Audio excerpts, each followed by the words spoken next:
Live, and we are live right now. What is going on, guys? So we're here with a whole panel together. We got Todd Desiato, Warp Drive Tech, Mark Sokol, Falcon Space, and Sir Puncare Lipschitz. Yeah, you don't have to do that Yeah, whole there. thing. Yeah, yeah. My buddy. Another Warp Drive enthusiast and physics guru. So welcome to the panel.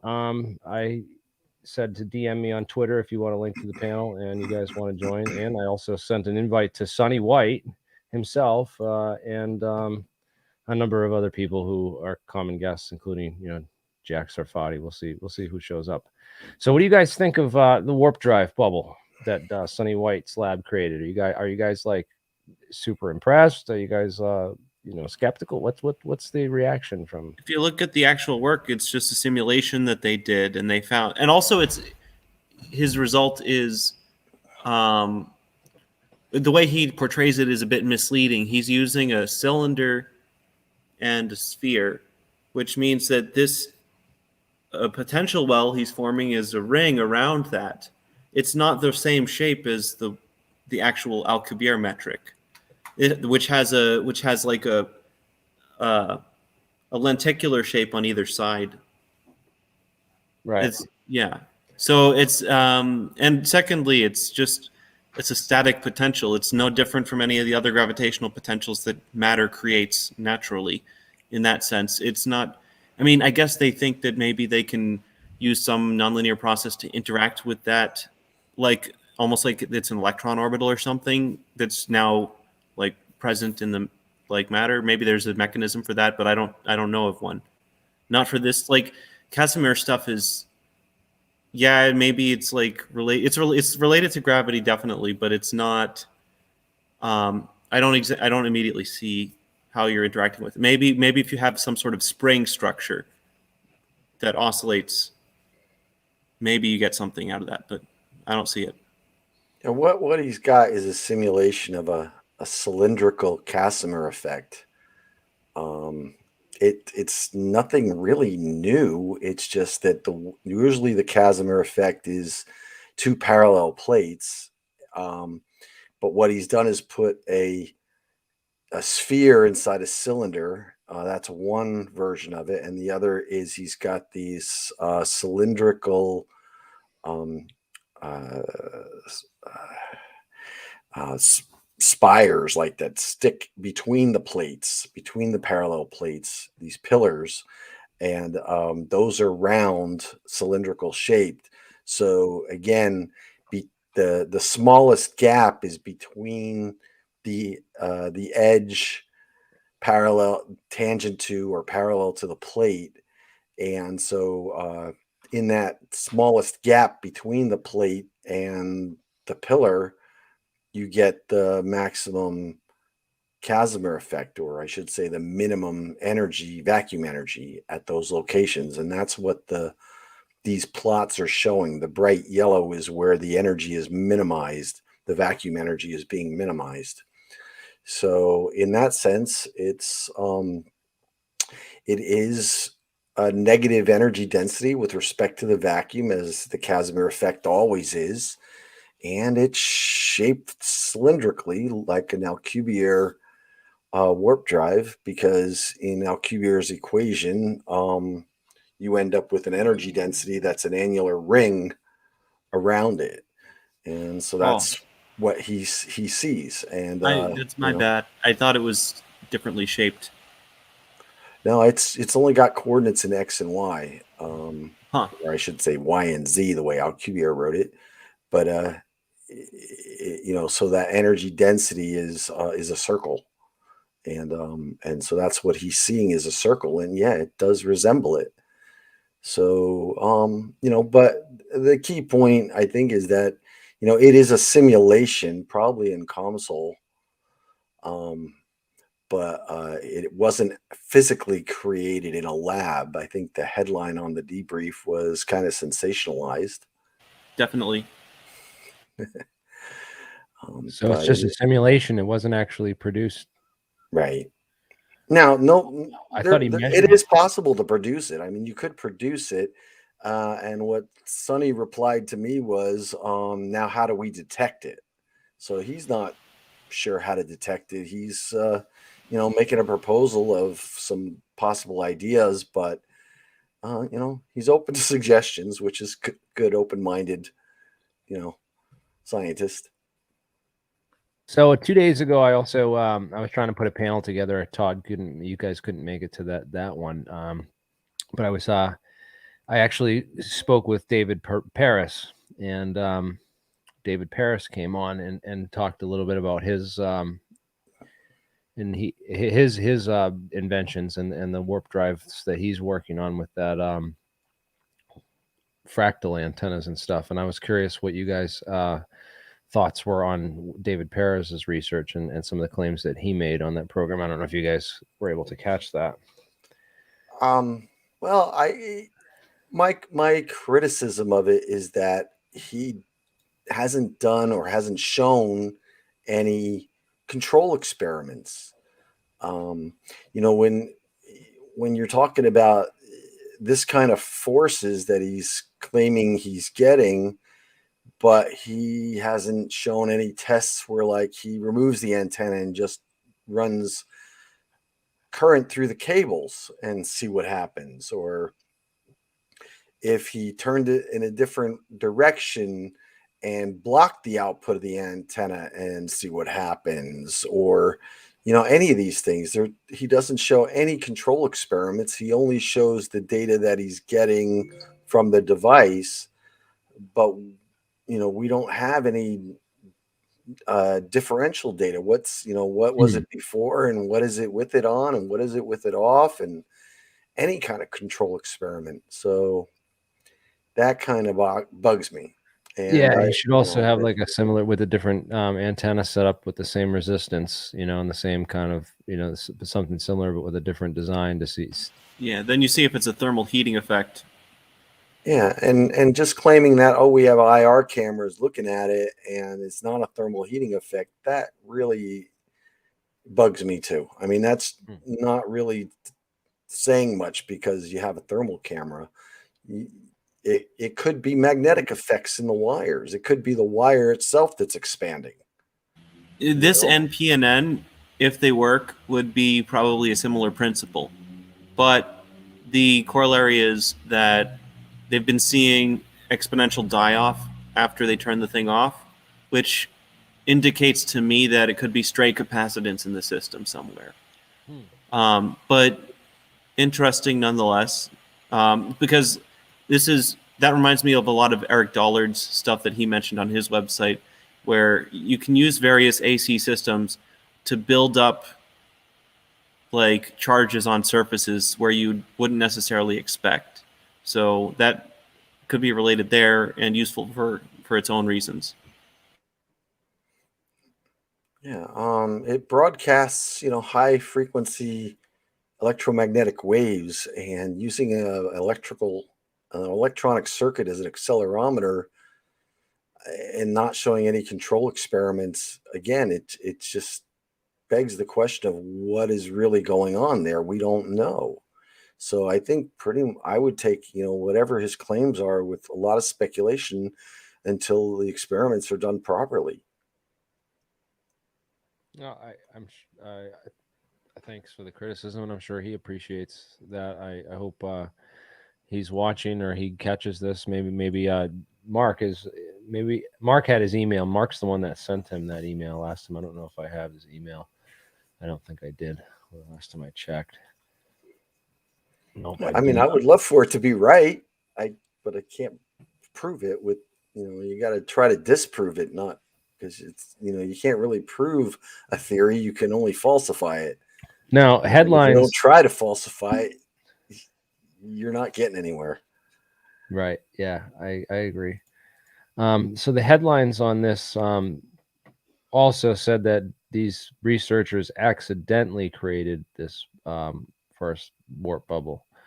Now, I did a poll on Twitter and asked if people thought that this was a real accident or not. Oh, that's Michael Salla. The fact that Michael Salla posted this made me think it lost some credibility too. Before you guys, I was like, "Oh, this No, guy." they're just being sensationalist, almost certainly. It's just, I mean, sure, maybe there's stuff somewhere in a vault, but it's not related to this current work, probably.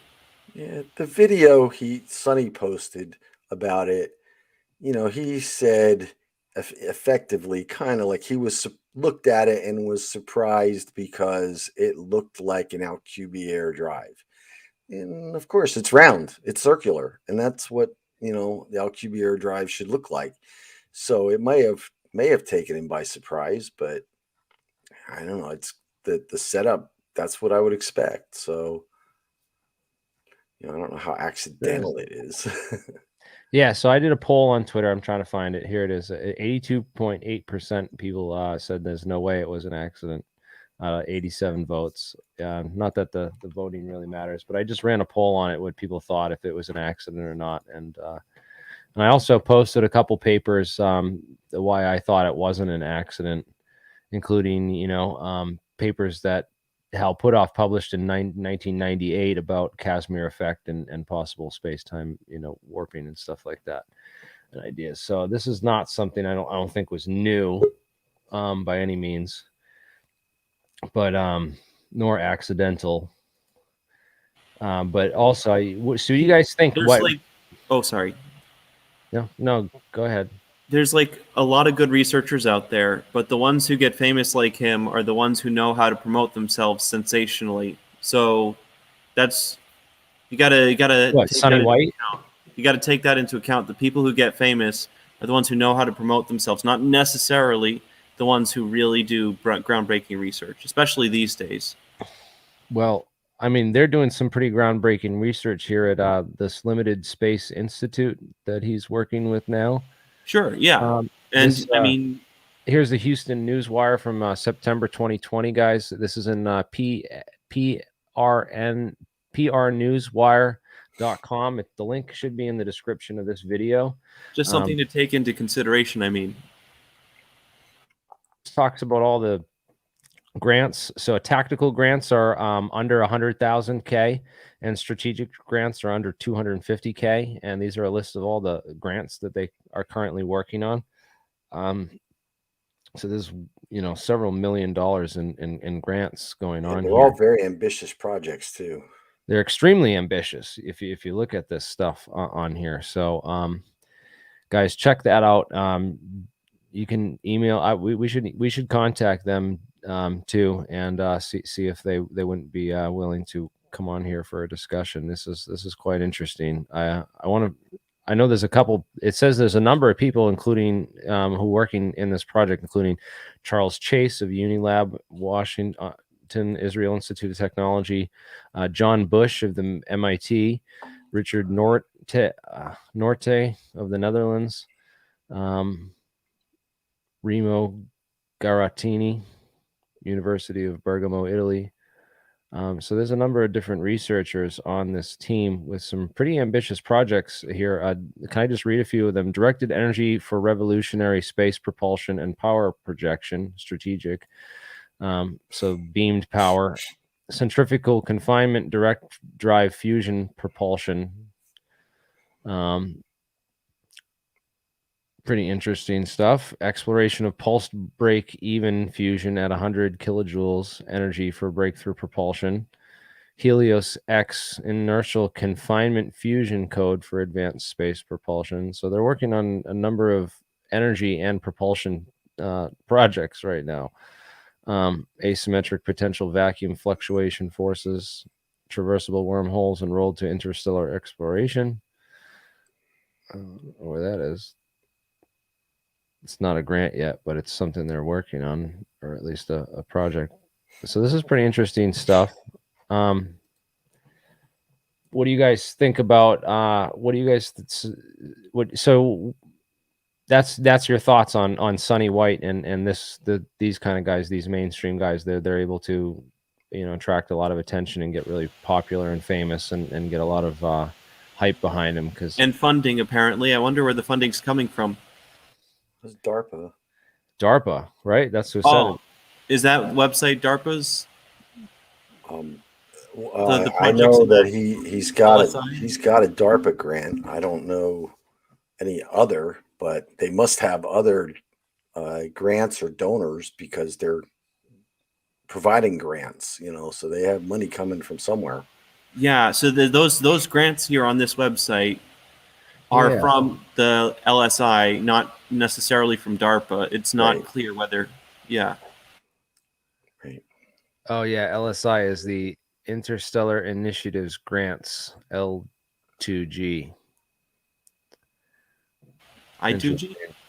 Limitless Space Institute is LSI. That's Limitless Space Institute. But is this Initiative Grants, I2? Interstellar Initiative, I squared. Yeah, okay.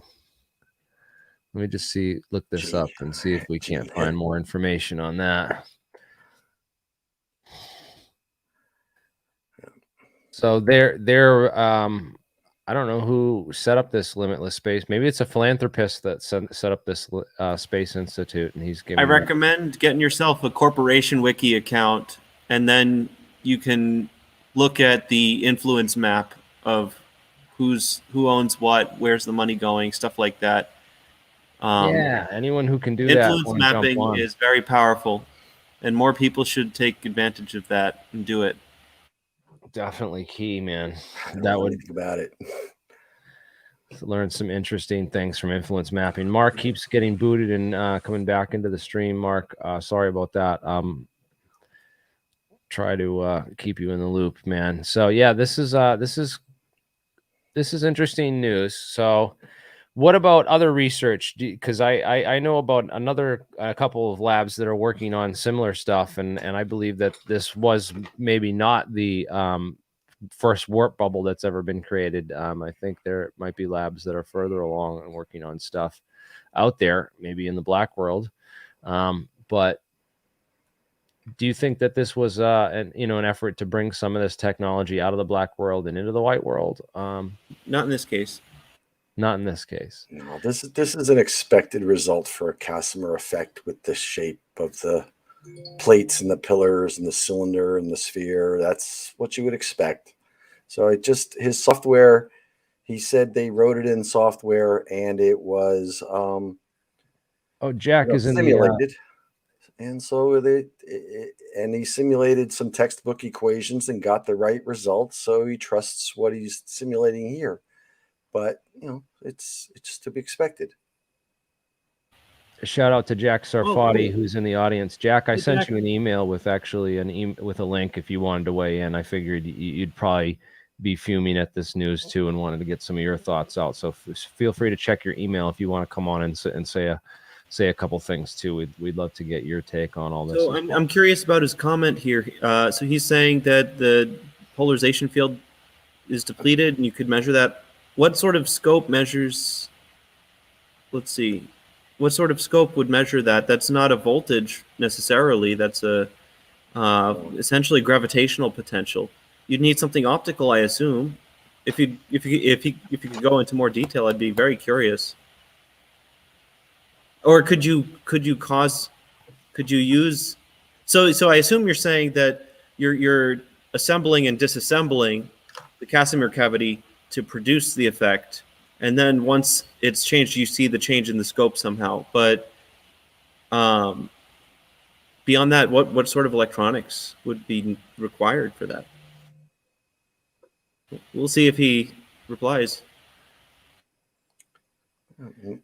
The left-handed metamaterials and I had an idea just now. I mean, if you put like air molecules in there and you've got a spectroscope and you can excite those molecules and read their spectrum, their absorption spectrum, then you might detect a difference between the air outside the Casimir cavity and the air inside the spectrum may change because that's those very atoms clever. are under Yes, it would be red shifted. No, blue shifted in this case, right? Yeah. Lower energy. Yeah, they'd be under less pressure from the vacuum. Yeah. That'd be okay. Now we have a workable experiment for sure. That's something we could definitely try. He's here, the man of the hour. Oh, hey, Jack. Hey, Jack. Hi, Jack. I just muted you. If you want to close down the the YouTube window, Jack, so that way you can.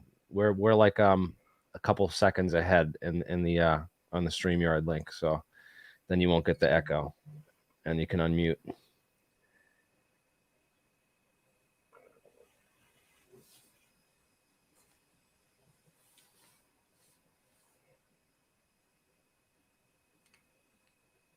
Awesome. Give him a second to close that YouTube link so that we can be able to hear his audio.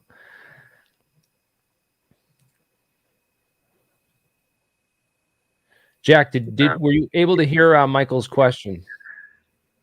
No, I'm trying to figure out how to close that link. Can you hear me now? Jack, were you able to hear? I can hear you, but I still hear that echo in the background there. To close that link. Can you hear me now? Jack, were you able to hear? Yeah, I can hear you. You gotta go to your other tab and close the YouTube. Close the YouTube tab. Or mute it. I have you muted until you close that tab, just so you as soon as you can find that tab on which browser is playing on YouTube, then you can close it and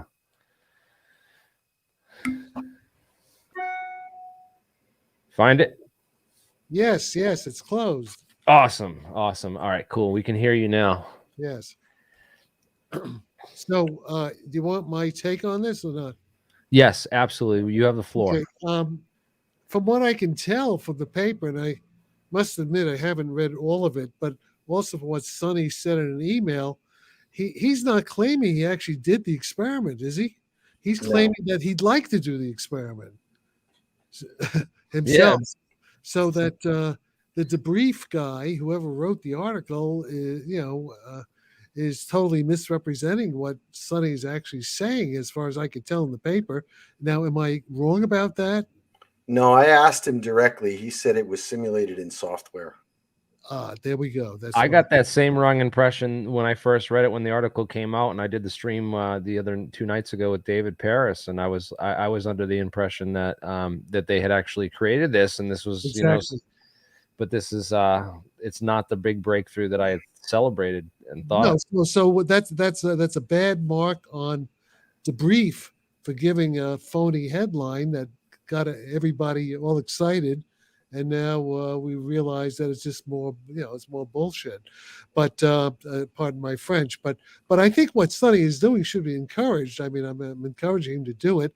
I don't think I have general reasons to suspect that although you could use 0-point energy to do a warp drive machine, according to my equations with Keith Wanzer, you could do it, but it's not as efficient as just using ordinary electric fields like in a capacitor, which is a lot more efficient. Well, we actually put in some numbers. Great. Yeah, clickbait for sure. Yeah, I mean, squeeze states and stuff like that. You have an active, like, you have a field where you're changing the the uncertainty, like in the different quadratures, and then you've squeezed the vacuum in a dynamic way. Yeah, you can do all that kind of stuff, but the thing is, it's never big enough for practical purposes. It's not going to explain, the 5 observables in that Louis Elizondo slide, which is what I'm concerned about. Look, let me explain something to you guys. I grew up at Cornell, as an undergraduate back in the late 50s and the early 60s with men like Hans Bethe. These guys actually built the atomic bomb. They were an important part of the whole Manhattan Project thing. And it's Hans Bethe of the Alpha Beta Gamma paper. Yeah, Nobel Prize. Yeah, Nobel Prize. These are top people, and I kind of learned how to do mission-oriented. When there's a objective here. Right now, we have a military problem. We're in an arms race right now. It's just like World War II, the beginning of World War II, when they were racing to build the bomb. Right now, we're racing to explain the UAP technology. which is a military threat. And somebody has it. These machines are flying around, right? They're threatening the U.S. Navy. Okay, they're threatening. It's no joke. It's no joke. They're threatening the nuclear, a nuclear deterrent. And by the way, it may not only be our Navy and our nuclear deterrent, but apparently the Russian Navy and the Chinese Navy are experiencing the same thing, right? So, so I'm only interested in something that's really going to work, okay? And I encourage Sonny to keep doing what he's doing. It's okay, do it. And but I think we have a much better way of doing things. I'm talking about the work I'm doing with Keith Wanzer. It's funny. Keith Wanzer is on the same faculty as Jim Woodward, right? So, and I think we have a clear-cut path in how to achieve what we're seeing flying around with the U.S. Navy, threatening the U.S. Navy battle groups. Okay. So here, a question related to this, right, and related to what you were just talking about, this Gillibrand amendment that was just passed. I guess it passed on the NDAA, and it has this part in it, Section F on the science plan, and it says the head of the office established under subsection A on behalf of the secretary and the director shall supervise the development and execution of a science plan to develop and test as practical scientific theories to 1. Account for characteristics and performance of unidentified aerial phenomena that exceed the known state of the art in science and technology, including in the areas of propulsion, aerodynamic control, signatures, structure, materials, sensors, countermeasures, weapons, electronics, and power generation. And 2, provide the foundation for potential future investments to replicate any such advanced characteristics and performance. Okay, so this is Gillibrand's proposal. So this was in the NDAA that passed in that Gillibrand proposal. Yeah, in the Gillibrand. Well, it sounds very good, but the problem is they're not getting in touch with me, or any of us. That's right. But especially with me, since look, guys. I mean, I'm 82 years old. Okay, I have institutional memory. I've been trained. I was educated by the top physicists of the day. People like Hans Bethe. You knew Timothy Leary too, right? Yeah, well, Timothy Leary. That's not a recommendation for this part. The hippies who saved physics, man. No, I knew Tim very well. I stayed with him in Beverly Hills, like all kinds of stories. But let's not get distracted with. No, I know. You've been around though. You've. Right. I've been around, and okay. More important, I've been with Werner Heisenberg at the Max Planck Institute in Munich. Oh yeah. Archibald Wheeler. Yeah. Okay. David Bohm. Okay. Abdus Salam. At Hal Puthoff. You worked with Hal Puthoff for years. Well, no, I didn't. Never actually. Very you briefly. Knew Hal Puthoff, but yeah, very briefly. We did, with the remote viewing. This 1975. That's all in How the Hippies Saved Physics. David his book. I could interrupt too, but I won't. What's that? He said he could. I've worked with some interesting folks too, and I'm sure Todd has as well. Yeah. But the point is that. Yeah, but I'm a lot older than you guys. I have a lot more experience. Okay, so what I'm saying is that people in the government, they should be talking to me, and Keith Wanzer. They're not even talking to us. We've had. What I'm claiming is that the basic physics of this whole thing is extremely obvious, mainstream, straightforward, and the people involved in the government simply are not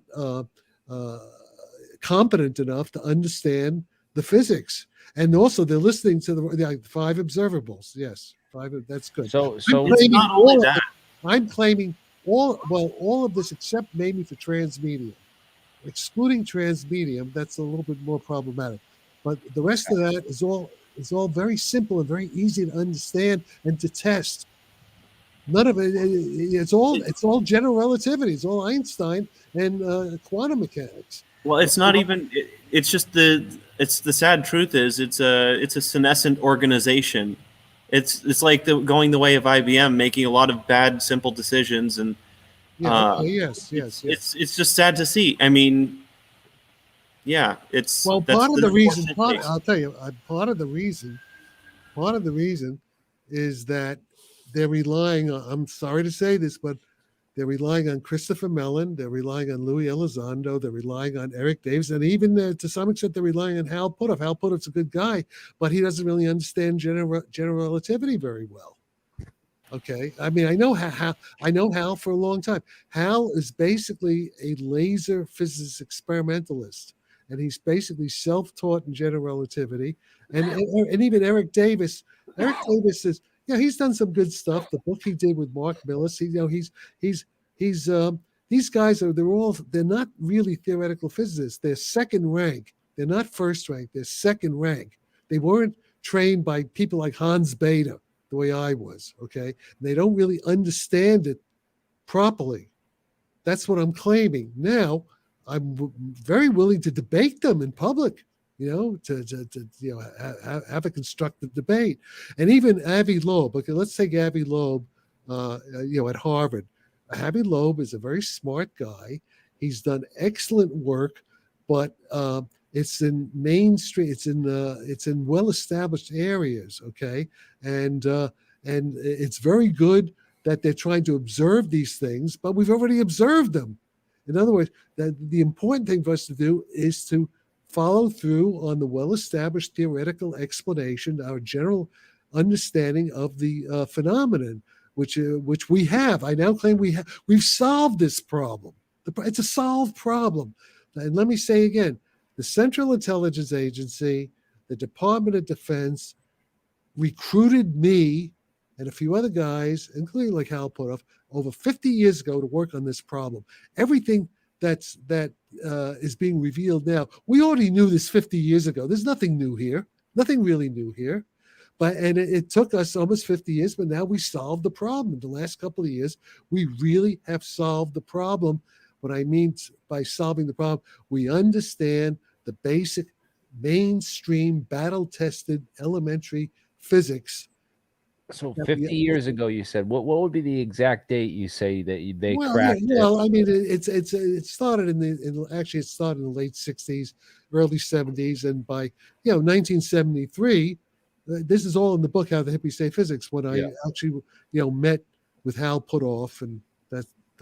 So at least it's from around 1973. So that's almost just about 50 years, and actually started a little bit before that. But let's say 50 years.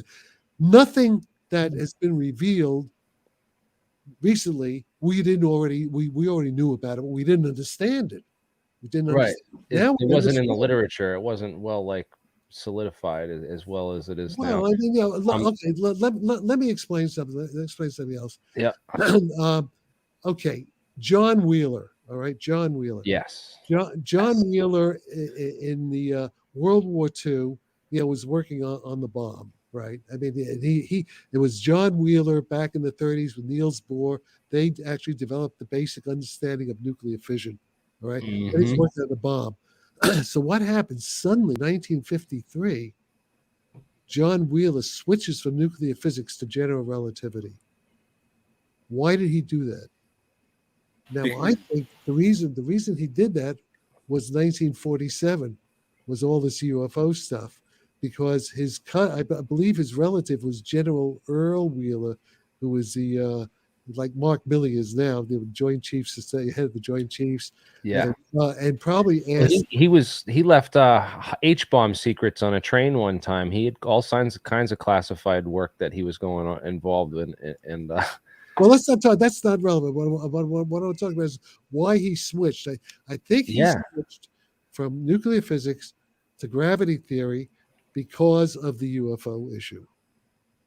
Okay. He was also a metallurgy expert and a consultant for Battelle. Yeah. Oh, yeah. Well, he used to be. He was first trained as a chemical engineer. Spot on. Yeah. And right. So the thing is this.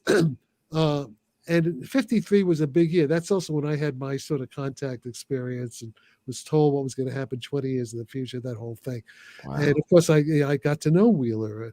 So So this is not a coincidence. When did you meet Wheeler When first? did I first met Wheeler physically. I met him in 1966 at the with Werner Heisenberg's Max Planck Institute in Munich.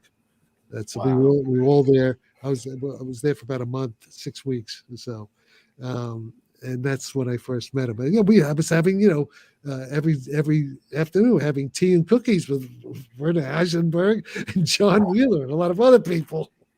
1966. So and then I used to. Oh wait a minute! I met him before that. I'm just sorry. hang around and What? I met him before that. I met him actually because I was a graduate student at UCSD in La Jolla, and he used to come to La Jolla all the time.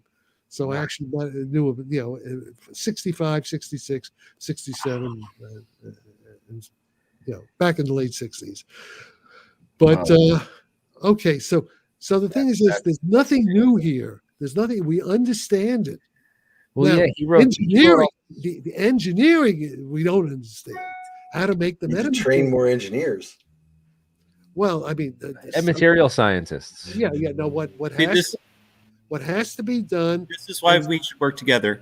I'm a material scientist. Hi. Yeah, that's fine. That's fine, but it has to be integrated. I mean, it's not. First of all, we need a budget. The government has to come in. The people have to be, seriously coordinated. And that's I'm going to apply for a job when this program and this office is created. I'm going to apply for a job and say, I already have all the staff. I already have all the people we need to hire. Well, good luck. What I'm hoping is to get there are people. If I can get you a budget, Jack, I'm getting you a budget. I'm telling you. Yeah, wait a minute. What I'm trying to do is get directly to Jeff Bezos and Elon Musk. I have people who know them. Okay, and what I have would be the big guys. I mean, the government is probably not going to do anything. When the government tries to do anything, that they usually screw up or they cost overruns. When you do with private money, that's the way to go. The point is this: if I can get in a room with Jeff Bezos or you mentioned Hal Puthoff and you mentioned Elizondo and Mellon, but there's one name you forgot, and that's Steve Justice, and he's now vice president of engineering for Virgin Galactic. So is he? Yeah, I don't know anything about Steve Justice. What's his background? He worked for Lockheed Martin as an engineer, and I don't really know too much about it. He said he worked on some classified programs and was, Yeah. Okay. The problem is that engineers also generally don't really understand Einstein's general relativity theory. A lot of the engineers in UFO fields, like Paul Murad, for example, they're good engineers. They know what they know, but they don't know gravity physics. I mean, they think of analogies. They know Newtonian gravity, but they don't understand Einstein's theory. And it really is very different conceptually. And it's, that's part of the problem. The divide, the knowledge gap between most engineers who are into rockets. Okay, what I'm trying to say is that I have to convince Jeff Bezos and Elon Musk and maybe Richard Branson that they should not be spending any more money in rockets. Rocket technology is obviously stupid because you see these machines flying around the U.S. Navy. You're so right. You're so right. It's a hard sell. It's like putting a GPS on a horse and buggy. Exactly. Okay. So that's it. But until I can get to these guys and talk to them directly, nothing's going to happen. But the other thing is that the Russians take what I say very seriously. The Russians, the Chinese too. They're paying attention. I don't know about. I haven't had any direct contact with the Chinese, but I've had a lot of direct contact with Russians from way back already in the 1960s. Okay, and they actually sent Vladimir Putin actually sent his agents to video me about all this stuff back around 2015. This was after.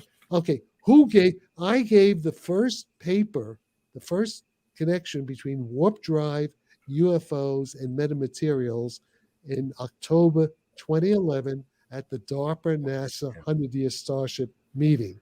Okay, so here we have people like Louis Elizondo and even Hal Puthoff talking about metamaterials and not mentioning that I'm the first one to make the connection.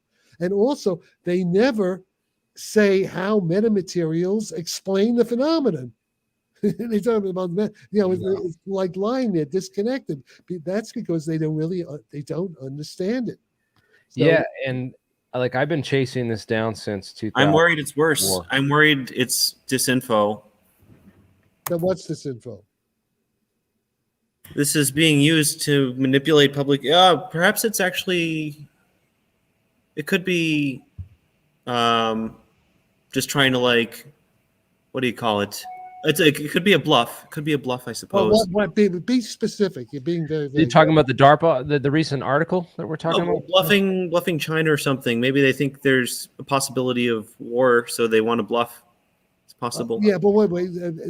Well, China has scientists too. They'd just read the paper and be like, "Well, it's a simulation. They haven't actually created a warp bubble in the laboratory." Well, I was talking more generally. I was talking more generally in terms of all of the Tic Tac stuff. If we're pretending that that's our capability and that we already have that. But look at the So policy that China's made. China's taken the exact opposite. They did that nuclear test and they said it was just they said they were just testing a rocket to get stuff launched to space. Come on. Wait, let's be. Sorry, Todd. Todd. I didn't even. He left without saying goodbye. I'm not sure what is S. Who nobody has said it's our stuff. In fact, Chris Mellon says it's not ours, and Louis Elizondo, they're saying it's not ours. Who has said it's ours? I don't quite understand. My bad. I'm half focused. I'm working on another project here. You're right. All right. That's yeah. So let's continue. So my point was that China's taken the exact opposite policy and saying that it's not theirs. But yeah, that I don't know. This speculation all around, and it's good to Well, I think I know what they are, but you guys, let's throw some shit against the wall and see what sticks. That's what we're here to do. No, I mean these machines. Okay, if you can, us from the future. Yeah, that's basically it. Sorry, Todd. And why do I think that? Because I was actually contacted by them in 1953. But more recently. They told me all this was going to happen. So they don't have it. I mean, that's at the risk of sounding totally crazy, but that happens to be the reality. So we need an array of these warp bubble microstructures. Would these be similar to Dirac cones? I don't know what a direct column is, but yeah, Dirac cones. So if we have it's basically the. Oh, you're talking about in solid state physics, you mean? Yeah, Dirac cone, like in graphene, Yeah. Well, all that graphene stuff, all that is relevant. Okay, all this stuff, those pictures you show, that's the kind of physics that's involved. Yes, this two-dimensional stuff, edge states, anions, topological barriers, all that. Yeah, that's all relevant physics. Yes, the answer generally is yes. Yeah, well, that comes in the design of the metamaterials. You have to know all this kind of stuff. Yeah, please excuse Todd. He just had a difficult and a long and exhausting day. So yeah, thank you, Todd, for taking the time that you did. And dude, thank you. You stayed with us for 40 minutes, and you were a champ for that whole time. I appreciate that, man. How I felt last night. Who's Todd? Was Todd the guy who said Todd Desiato? Todd Desiato. He was on earlier, and he chimed in to give some of his opinions on this warp drive warp bubble news and also. Okay, so I think we all agreed the warp bubble thing is not real. It's not real, and Sonny never claimed it was real. What it is just bad journalism from the brief. So that's unfortunate because he's covered us before, and I don't want to criticize Christopher because I'd like him to keep covering. Did Christopher write it? He didn't even write it, did he? I don't know. His name's on the article right here. Oh, so okay, well, I mean, the thing hey, we all make mistakes, but I just I don't want to burn a bridge because they've been kind enough to give us some boost in reporting, and that's helped us reach bigger audiences too, yeah. Well, that's the problem. The problem is that they lose credibility by being inaccurate like that. But all right, so yeah, that hurts the whole community. You know, it really does. So And it hurts Sonny himself because Sonny hasn't yeah, claimed because it. he didn't claim that, you know, and it would be great if Sonny came on to you know, back that up as well, and that way, you know. Hey, Mark, you actually met Sonny White down at the conference down in Yeah, Arizona, right? I met Sonny down in Arizona. I'm sure Jack Sarfatti's met him too.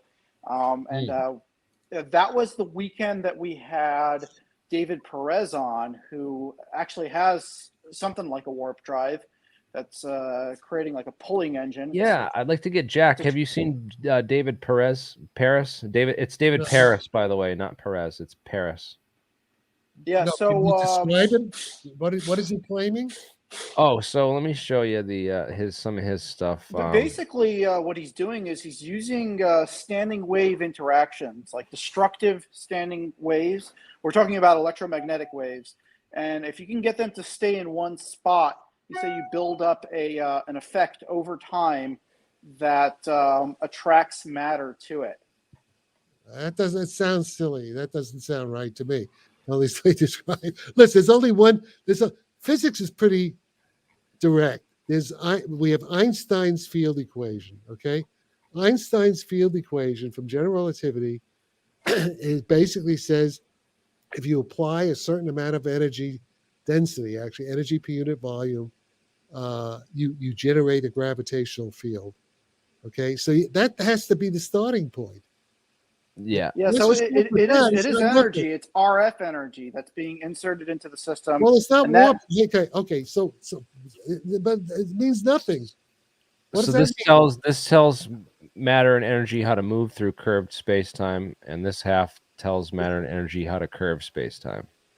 Well, bottom line say, is they are seeing thrust. They are seeing this attractive. Okay, first of all, thrust. There is no thrust. Not really thrust. Yeah, that was the wrong word. They are seeing an attraction through glass of like a rubber ball that they had on a pendulum. So That was one of their So tests. what does that do? So what? They're also seeing diffraction of a laser light. So what? What does that have to do with the problem? Nothing. And they're also they're also seeing changes in accelerometers up to 0.7 meters Well, per first of second. all, okay. Well, first of all, that again, that has nothing to do with the real problem. You know what you see if you're inside a flying saucer that's in warp drive. You know what the accelerometer shows? 0. Okay, but this is outside of the field. So he put an array of sensors out right, away from the where the disturbance is expected to be, and he saw up to 0.7 meters per second lower than regular gravity. Well, first of all, gravity is meters per second squared. You just said meters, you said velocity. All right, okay, meters per second per second. Yeah. Yeah. All right. Okay. The thing is this. Well, here's so what? Thing. I mean, what is he doing? Is he claiming electricity? So he claims that he actually has a warp drive. Well, but that's stupid. He doesn't have a warp drive. There's no warp drive. So you go to the VEM drive thing, and you go to images. They call the here. Show him that picture with the blue and red ball. So this is one of the third generation ones. It's this printed circuit board with these Koch snowflake fractal antennas. Yeah, okay, but this is pretty pictures mean nothing. Where's his equation? Where's he starting from? See, he's starting from a what's the theory? What's the idea? I don't see any idea. What's the? It's on his I'll be honest with you, I'm not convinced that his idea is correct. Here, the documents are on here. We can have Jack look at it a little bit and maybe come back. I don't think this is the format to introduce Jack to QED, but this is a conversation that we definitely need to have. It's experimental stuff. Well, he knows QED, not that type of QED though. So the thing is, right, Jack, what I think this is that he's. What I think this is nonsense. I think this is bullshit.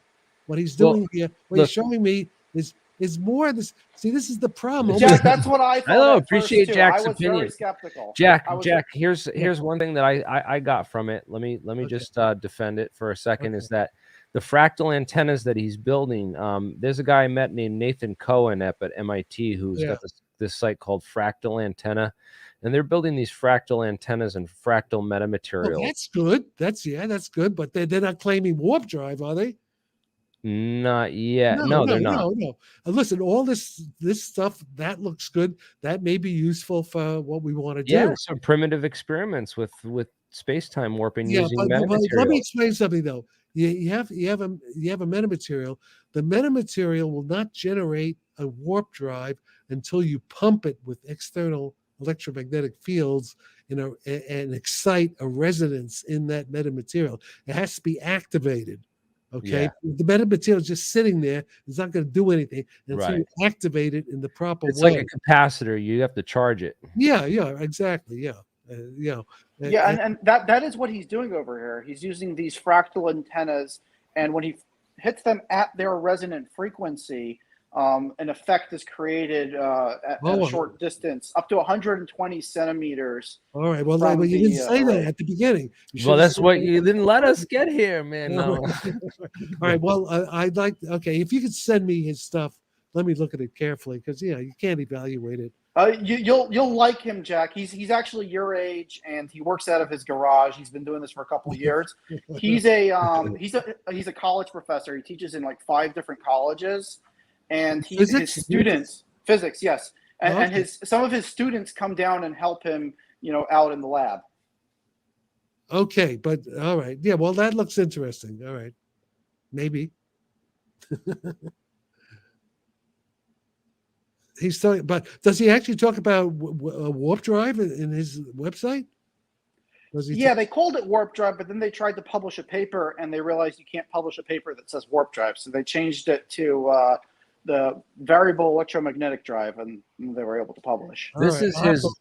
He's got an interesting graphic here. He says that those two, so basically he's got 2 of these waveguides, these fractal metamaterial waveguides, one on each side, and they're at a 60-degree angle to each other. And he says that this what this does is it causes a near field crossover compression where there's a. Is he pumping it with energy? He's pumping it with energy. Yeah, he's pumping this thing. Yeah, RF energy that needs to be in perfect resonance with the length of. All right, that sounds it sounds like maybe there's something there. Okay. When you cross the fields in this configuration, you're going to have some description that's second-rank tensor that instead of just vector-based, which is interesting. You're going to get some entanglement. Well, I don't know. Listen, I'll have to read this stuff. I can't. Right. Yeah, it can't evaluate it right away. I mean, it is. You're right. He doesn't have a lot of equations with it, and that's why we need guys like you on the team who are really fluent with the mathematics to work with the guys like us who are better with the engineers, and we'll have an intermediate. And okay, all right. Right. And talking about the engineering, I actually built his 19th drive. That's on the website that was made here in the Falcon Space Lab. We printed out some of those fractal antennas on the circuit board. But I really want to get in touch with Nathan Cohen because he's up here locally, right outside in Cambridge, and I want to get a hold of him because he's very much further along in his ability to print these fractal antenna circuit boards and stuff. Here's another fractal antenna that I've been working on. It's basically 2 discs. The bottom one is the ground plane. The upper one is going to be the active element. Resonant frequency of this circuit is 2.15 gigahertz, and we're hoping to see some sort of effect in the center. There's also the radius is the distance between the discs. Okay. I want you to show. Well, I have Jack here. I really want to take advantage of that, Mark, and we'll get back to some of this, some of those experiments. That's all good stuff. That's I want to see positive results before we start showing people experiments, man, because people get. I want to keep this energy going, and you know what I mean, because we got Jack here and my friend over here, so I really want to get these guys going on some questions back and forth. Mike, do you got something to say? You said my name anyway. You don't have to be Michael. Yes, yeah. So, let's see.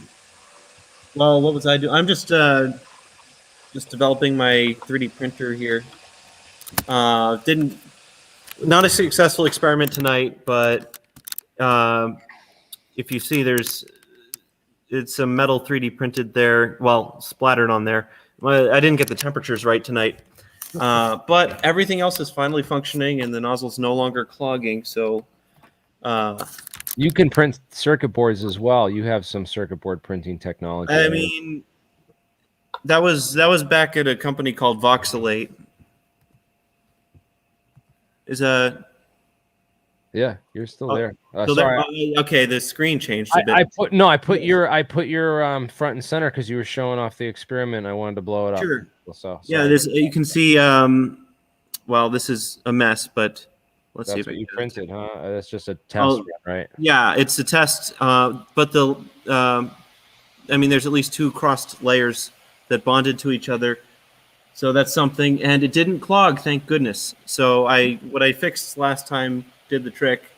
I had to jury rig it so that the thermistor is going above its max rated temperature, but I was able to figure out what the response curve of the thermistor was. So you're basically trying to print a metal eutectic. No, a it's liquid. semi-solid alloy. It's off eutectic composition or peritectic, or you can even print certain composites, but I wouldn't recommend it at this stage of development. I mean, you can print aluminum, copper, steels in principle, but not with this prototype. That would be later on. Let me say one thing. The one important thing that Eric Davis has said, since he seems to have some access to classified material, is that the alleged retrieved metamaterial had lattice spacings of the order of an angstrom. So these metamaterials have to be done at a very fine scale in order to work. Right. Well, we can do test runs with these fractal antennas, but like you said, they only work on microwave because they have wavelengths of microwaves because they're printed on a macro level. Yeah, if right. we want to do like the real experiments you're talking about, we need to be on terahertz level, which is exactly things like that, nanometers. But it's good. It's good. It's good that he's doing that stuff. That's good. Yeah. So what do you think about, what do you think material science wise? This is what the discussion I want to get into is obviously we need a metamaterial that can work with, terahertz radiation. The closest thing that I know of out there anywhere is this, they showed us that piece of bismuth and magnesium, the layered bismuth. And what do you think about that? Well, I mean, that has to be okay. Look, here's what has to happen. You have to get some guys who really know metamaterials. I mean, the theory of it, who can do computer simulations. Yeah, you have to first do it. Sort of like the way Kip Thorne did these black hole collisions. You need that kind of supercomputing, numerical relativity, and also solid state simulation. People getting together, and not just the guys for this. What? Okay, you do. Oh, I got a team. Yeah, I got a team at the university near here. Which university are you near? I'm near WPI. Where's WPI? Worcester? Polytech? Yeah. You're in Massachusetts. MIT's little brother. You're in Massachusetts. Okay, good. Okay. MIT's little brother. Yeah, Worcester. Yes, I know it. Yes. Okay.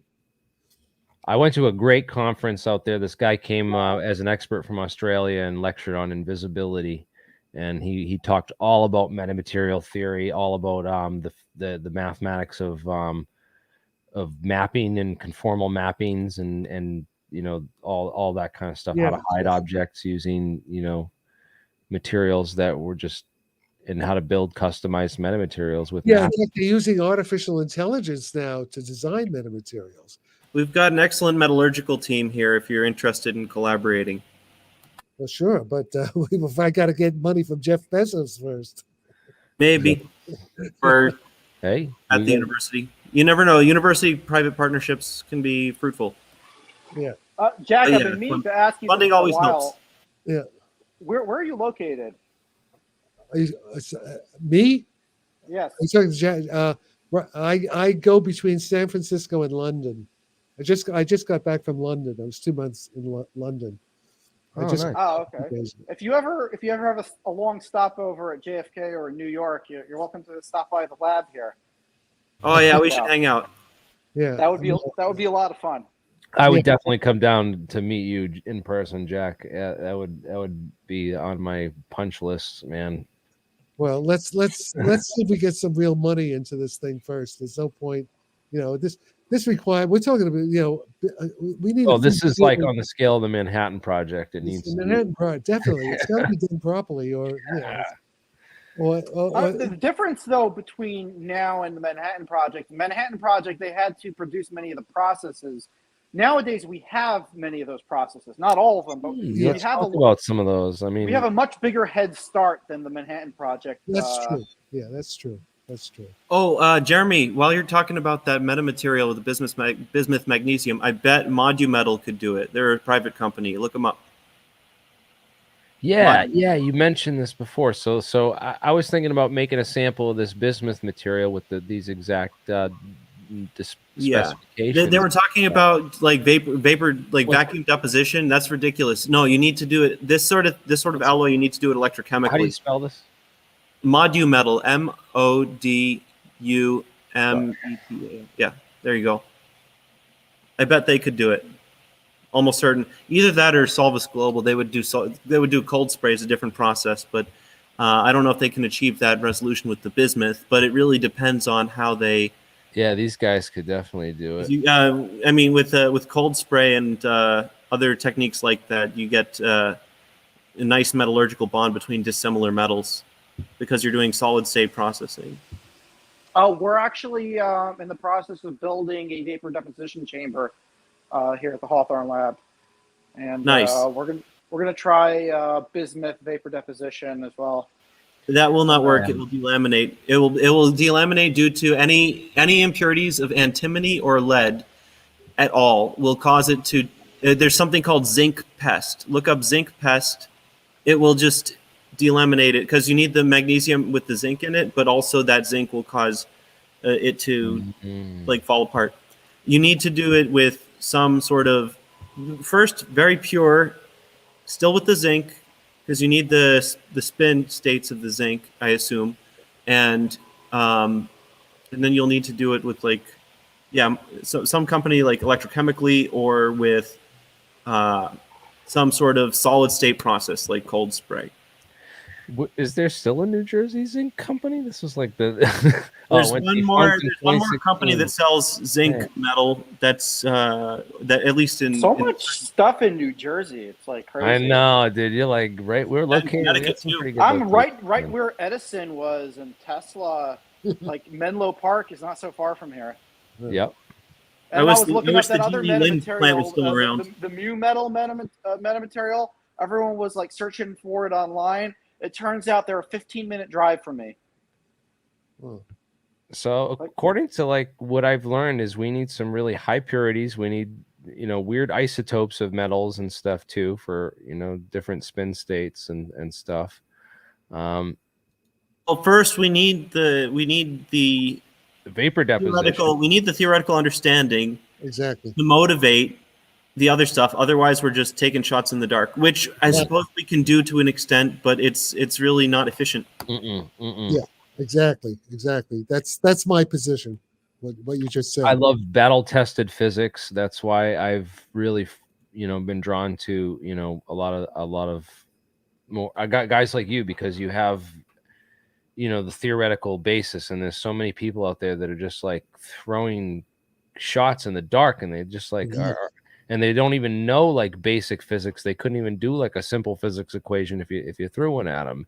And I'm not the best in physics. I don't. I only went to get my bachelor's degree, but I know when I come across a guy like Jack Sarfatti, I'm like, all right, yeah, this guy, I have to give some serious respect because I've read your papers and let's talk about some of that battle tested physics and the key components of this, what we should engineer. So let's start from the model that you have, Jack, because you've worked so hard on this and putting this together. Well, all I'm doing is applying Einstein's general field equation and looking at different kinds of stress energy tensor sources, and that's it. And seeing, I mean, Einstein's field equation basically is just like Ohm's law in a way. I mean, instead of voltage, the applied voltage corresponds to the stress energy tensor. The 1 over the resistance is the coupling between the stress energy tensor and the output gravity field is like the current. So, you have current is equal to voltage over resistance, is Ohm's law. Einstein's equation, I'm oversimplifying, but is that the analog to current is the output gravity field. The analog to the voltage is the input stress energy tensor, say, of an electromagnetic field. And the coupling is what I call space-time stiffness, this Newton's capital G over c to the fourth. And that's like the reciprocal of the resistance, or the conductivity, if you like. The current is the conductivity times the voltage. And that's basically Einstein's field equation as well. So the idea of low power warp drive is simply if you increase the conductivity. Okay, suppose you have a desired output gravity field, like a desired output current. Okay, so if it can increase the conductivity, then you need less voltage, right? So in this case, if I could increase the strength of the coupling between electromagnetic fields and the gravity field, if I can increase that coupling, then I don't need as much electromagnetic input energy to accomplish the goal. So that's the basic idea. Now, in addition to that, it turns out that the coupling between the electromagnetic field and the output gravity field, that coupling is a complex field, so in the sense of complex analysis, complex numbers, okay? And even the applied stress energy tensor of electromagnetic fields in materials is also complex, because you have in the permittivity and the permeability, you have dissipative parts, which are represented by imaginary parts. Like the permittivity, or the dielectric constant has a real inductive part, and it has an imaginary, like a dissipative part that generates Joule heat, things like that. See, we spoke about this. Yes, I remember. But yeah, okay. So the point is, if you just what happens is, because of the because you're dealing with complex fields, you in the end have to take the real part, and when you take the real part, you get like the cosine. The real part of a complex number is the modulus of the complex number times, say, the cosine of the phase. Okay, so this cosine of the phase is very important. It's what's called the dissipative phase shift, because if you can change the relative amount of reactance to resistance, let's say, in a circuit analogy, if you could change that phase difference, you can go from attractive gravity to repulsive anti-gravity in Einstein's field equation. It's very simple. The idea is extremely simple, and nobody's thought of this before. The reason they didn't think about it is because basically the people doing general relativity are only thinking about gravitational fields outside a source, like in vacuum. Okay, but they never really consider in much detail what happens to gravity inside the material itself. In this case, our material is a metamaterial. We're interested in generating gravity fields inside the metamaterial, which is going to be the fuselage of the flying machine. Okay, and so the point is this: by changing that what I call the dissipative phase shift, you can actually change the from attractive gravity to repulsive anti-gravity. And this is, of course, what you need for the Alcubierre warp drive, as one example, as a toy model. Suppose you have say the Tic Tac, a cylindrical kind of Tic Tac. Suppose it's coming toward you, right? If it's coming toward you, the nose is generating a attractive gravity field, and the tail is generating a repulsive anti-gravity field. in order. So the attractive gravity field at the nose is contracting the space in front of it, and the anti-gravity field at the tail is expanding the space below it, right? Behind it. So that's the idea of the Alcubierre warp drive. So you want to be able to have these little. Okay, what is a metamaterial? It's a bunch of artificial meta atoms, right? Artificial like quantum dots or something like that. Meta atoms that are arranged in a kind of lattice structure. Are you following me? Am I being clear? Yes. So yes. I would like to focus a little more on the dissipative term. So Okay. so some of this energy is just thermalized, Okay. Look, listen. right? So Yeah. Right. Yes. Correct. so are you guaranteed? I don't know if you're necessarily guaranteed per material to have some of that energy go into some gravitational mode. I think No. You don't. Okay. Don't. It's just look. You just have to follow Einstein's equation. Okay. Einstein's equation. That if you can, do you show any of my? Yeah. Did You see can that screen slideshow? share. I You mean, want the equation is pretty simple. if you want to send me a PDF, link to a Yeah, PDF. I can. Yeah, I can't. I don't know how to do it right now. I mean, just there is a screen share option at the bottom, I think. Yeah, there is a screen share Well, option. didn't I send you? Don't you have the thing that what's his name that I did with David Chester that slideshow? Because the slides are on there. You can email it to me. Well, yeah, but to do it in real time right now. Okay, look. Let me see. Oh, here we go. Did you give me the PDF? So there's a PDF pasted graphics. So why is anti-gravity so hard? I have this. Yeah, that stuff. That stuff. Yeah, do you have those slides? Don't you? Yeah, that I have this one. Show the slide. Let's see what do you got there. Let me see. You only have one. You only have one slide. Let me see what I got. Let me see what I got. Yeah. Here. Okay. Yeah. You must have others there. Yeah. Show that. This is. I looked up slideshow. This is all I got. Let me see. This is David Jack. Yeah. Oh, yeah, it must be there. Can you expand that?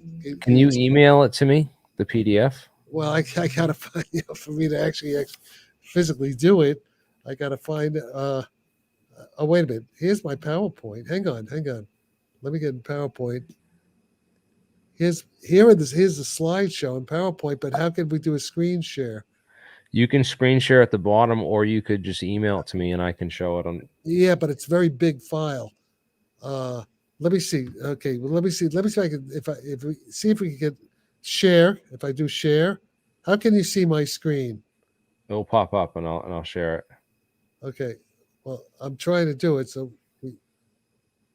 I'm hitting the share. What do I have to do? Just hit that share button plus share button in StreamYard, and then it should maybe pop up another window where you just select what you want to share. Open. Would like to record the computer screen. Open. Yeah, David Chester and that whole. If people weren't familiar with Jack Sarfatti and are just tuning in now, go check out the Jack Sarfatti's interview with David Chester on my channel. Definitely. When he was on APEC, that is one that you definitely. Oh yeah, didn't he show some of the slides? Let me just pull that up. Yeah, see what he's got there. See, so if you go to my channel, you'd have to go to my channel right here, and then you go to this search. Oops, I'm not sharing it now. There we go. So if you go to my channel and you go to the search bar and you type here and you type Jack Sarfatti, you'll get to this one with David Chester. And, okay. Didn't he show some slides? Let's see.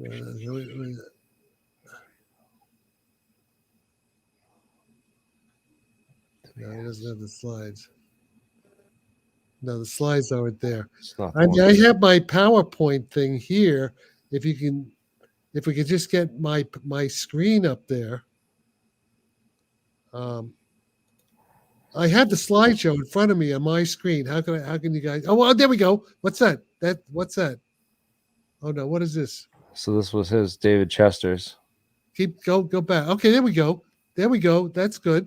What else? Okay, let me just see. Start there. Okay. Yeah. That has a lot of. Okay. Go. Um,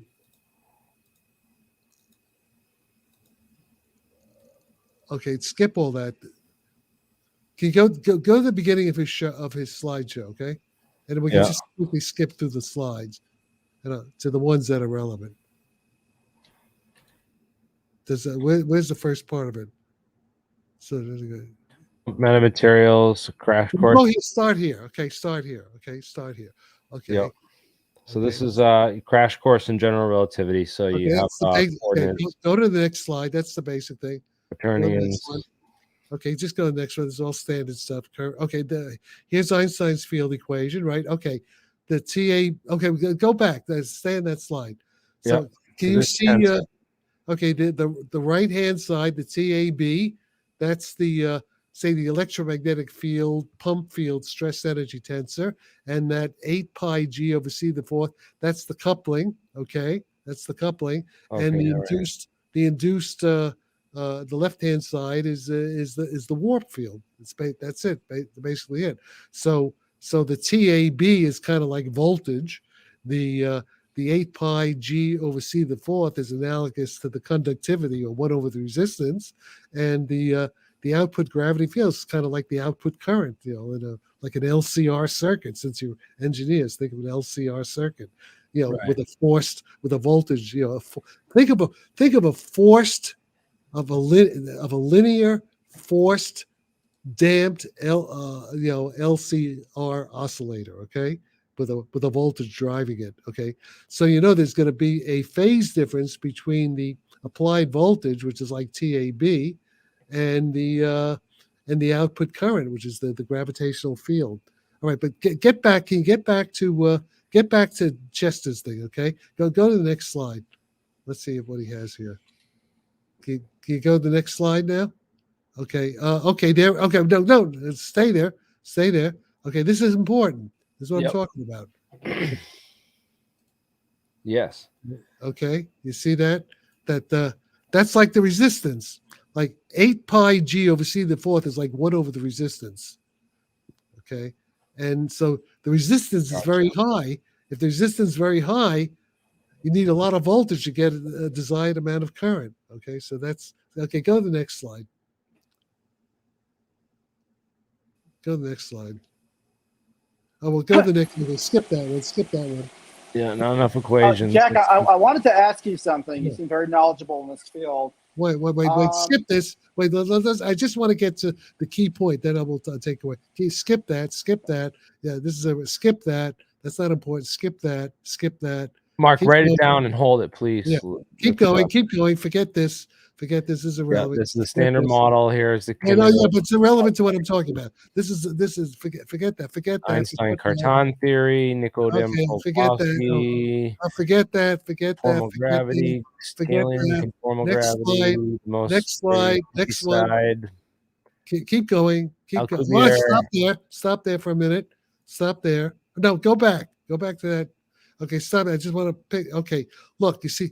Do you see my cursor? You see the red thing in the front? The red there. That's the nose of the Tic Tac, and the blue in the back. That's the tail. Okay. So you have attractive gravity. The red corresponds to generating attractive gravity. The blue corresponds to generating anti-gravity. Okay. All right. But go to the next slide. What's the next one he has? Okay, keep going. Yeah, Forget that. Go to the next one. Forget that. Okay, forget that. Keep going. We're getting there. Keep going. Next one. Keep going. We've seen these already. Well, yeah, stop. Yeah, but wait. I gotta keep going. Stop. There we are. Okay. That's the one. That's the one. That's All right, yeah. Break this down for us. okay.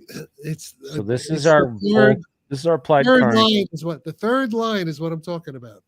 The third line. See that? Okay. Oh yes, in pumped Okay, you see the metamaterials. cosine? The cosine, okay? Yeah. If you change that cosine from a positive to a negative, you've gone from attractive gravity to anti-gravity, according to Einstein. Right. So are you suggesting then that all of the lost tangent goes into this gravitational mode then? Because intuitively, I don't know what you're asking. Look, just look at the equation. This is Einstein's theory of gravity. We're looking at. This is battle tested. There's no, but this is Einstein's equation inside the metamaterial. Okay. Okay, abstractly, yes. Okay. So just look and see what the math says. Okay. Normally, the right hand side is a positive quantity. Okay. If you change when it's a positive quantity, that's attractive gravity. It's generating an attractive gravity field. If you can shift the phase so the right hand side becomes negative, it becomes anti-gravity. Yeah. So how do we do that? Well, how do you do that? Because that phase is simply the amount of inelastic. Okay, what you have on the right hand side, you have photons. You have photons that are colliding with the charges inside the metamaterial. The metamaterial has real electric charges. Okay, so you have two kinds of scattering. You have elastic scattering, which is like reactance, like capacitance and like inductance, is and inelastic scattering. And inelastic scattering. Okay, so if you can change the relative amounts of elastic to inelastic scattering by some kind of control mechanism in the metamaterial, if you can change that, that's what you want to do. Then you can in a given okay, what do we have? We have a lattice of these meta atoms. Each little meta atom, think of it like an LCR circuit. In fact, what Sonny, that thing what Sonny had with the sphere inside the cylinder, that's fine. That thing can actually, the sphere. Think of the sphere as a spherical capacitor, and the cylinder around it is another plate for the capacitor. But also it's also like an inductance. Yeah, it's also like and there'll be a resistance in there too. There's also a resistor in there as well. But if you look at Sonny's little thing, remember you had that picture of the array. Sonny said that will actually work. I mean, can actually use that, except make it out of metamaterials. That cosine theta is that, or that cosine is that's the quantum phase. Stop there. Okay, this thing here. Okay, so look. This each little thing here. This is a meta atom. Each little green, each little sphere inside the part of the cylinder. That's a meta atom. Okay, and you can think of the sphere. Think of it like a little LCR circuit. It has a resistance, right? We're sending current through this thing, like a right. And it's just like a little LCR circuit. Here's another one. There's another one. There's another one. There's another one. These are meta atoms. There's your meta material, right? These are meta atoms. I can just see Jack on Joe Rogan in a couple months. So Joe Rogan's, what's a meta atom? Oh yeah, because Joe Rogan said he's a dumb schmuck. He's a dumb schmuck with a big audience. Bunch of idiots. So what? He's got to look. But here's you're gonna be on this someday, He Jack. tries his best. Yeah. Okay. Listen. But look. We're controlling the phase. This is like a little LCR circuit. Okay, guys, keep on this. Stay on. We're controlling the phase in each one of these things. So here, say the cosine is positive. That's going to be a little attractive gravity near field in here. Here the phase is negative. That's going to be anti-gravity. But now we have a, this is like spread out over the whole fuselage. The whole fuselage is made out of these things. Like what I'm asking is quantum phase or classical phase? Is this just this classical phase? The phase in that Einstein equation. Go back to my equation. Yes, go back there. Go back there. Because I vaguely remember David Chester deriving that. There. Okay, no, so this is okay. So that's just phi. That phase phi. Okay, so that's classical. Got it. This is classical. This is all classical field equation. This is each meta atom. Okay. This equation is for each meta atom. Each of those little, each little green, each little sphere, each little thing that he had. each little unit there, that's a meta atom. So each one, so this equation applies to each meta atom. So, all right. So, Mhm. so if I change the phase from positive to negative, if the cosine goes from positive to negative, I can control whether that particular unit, whether this particular little green unit is producing a gravity field or an anti-gravity field. So I it can requires the electrical loss. Yeah. We're changing the ratio of resistance to inductance. We're changing the amount, the relative. We're changing the phase. We're changing the amount of dissipation to reactance. Okay, what do you engineers call it? Reactance and resistance. What do you call it? We're changing the phase of the impedance. This like each one has an impedance function. Yeah. There's like an impedance transfer function. And we're controlling that. You can do that. You can change the amount. It's like a parametric oscillator, right? You can control. I see. Okay, so you can drive it. Okay, you can actively drive it that way without Yeah. necessarily electrical losses at the time. Yeah. Well, no, that's okay. So then, Oh, okay. Look, you can keep the resistance fixed. But just change the reactance. Just change the inductance and the capacitance. Change the parameters. You can so there are all kinds of ways of doing that. are you familiar uh, with squeezed vacuum states? Yeah, but we don't have to go that fancy. I'm not talking about That is the graviton, though, and by my no, understanding, forget that. That's not important right now. That's not that's not that's not what I'm talking about. I'm just talking about look, there are ways to let's just assume for now that clever physicists, engineers will come up with ways of changing the relative amount of resistance dissipation to the reactance. Okay, you can change it. you don't want to say any of the Remember, actual stuff online, do you? All you have to do is change. All you have to do is change the distance between the plates. You can vibrate the plates. You can do all kinds of things. Yes. You change the you parametrically drive your system, and that's so you're not just having resistive losses. You're parametrically driving it, and that's creating the change in the cosine term. I see. Exactly. Which is very key, actually. Yeah. If you're using parametric stuff, Yeah, of course. that makes perfect sense to me. Yeah. So now your model makes sense to me. Yes. Yeah. Each meta atom is like each meta. Okay, really, what it is? Each meta atom will be described by an equivalent circuit, which is a non-linear, dissipative, anharmonic parametric oscillator. Yes. That's what it's going to be. Okay, and by changing the parameters, you can go from it can generate either a local around each meta atom. It can generate a local attractive gravity field or a repulsive anti-gravity field, which is exactly what you need in the metrics for the Alcubierre warp drive, or for any warp drive. Different parts of the warp field are some parts of the warp field of the warp bubble. Some parts of the bubble are attractive gravity, and other parts of the bubble are anti-gravity. Right? That's how it works. Okay, I have enough information now that if you wanted, I could construct some parametric oscillating networks for you if you were interested. Yeah, well, okay. So the point is Yeah, I mean, the point is each meta atom in that meta material is a parametric oscillator, driven parametric oscillator. Yes, it must be driven. Yeah. Yeah, it's got to be driven. Yeah, that's the whole point. That's the TAB in the equation. That's the driver.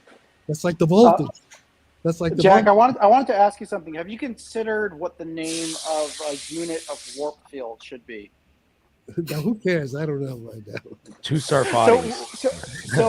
No, we were considering that since there's so many people in this field that's possibly been covered up, just calling it the Cochrane after is that from Cochrane from Star Trek?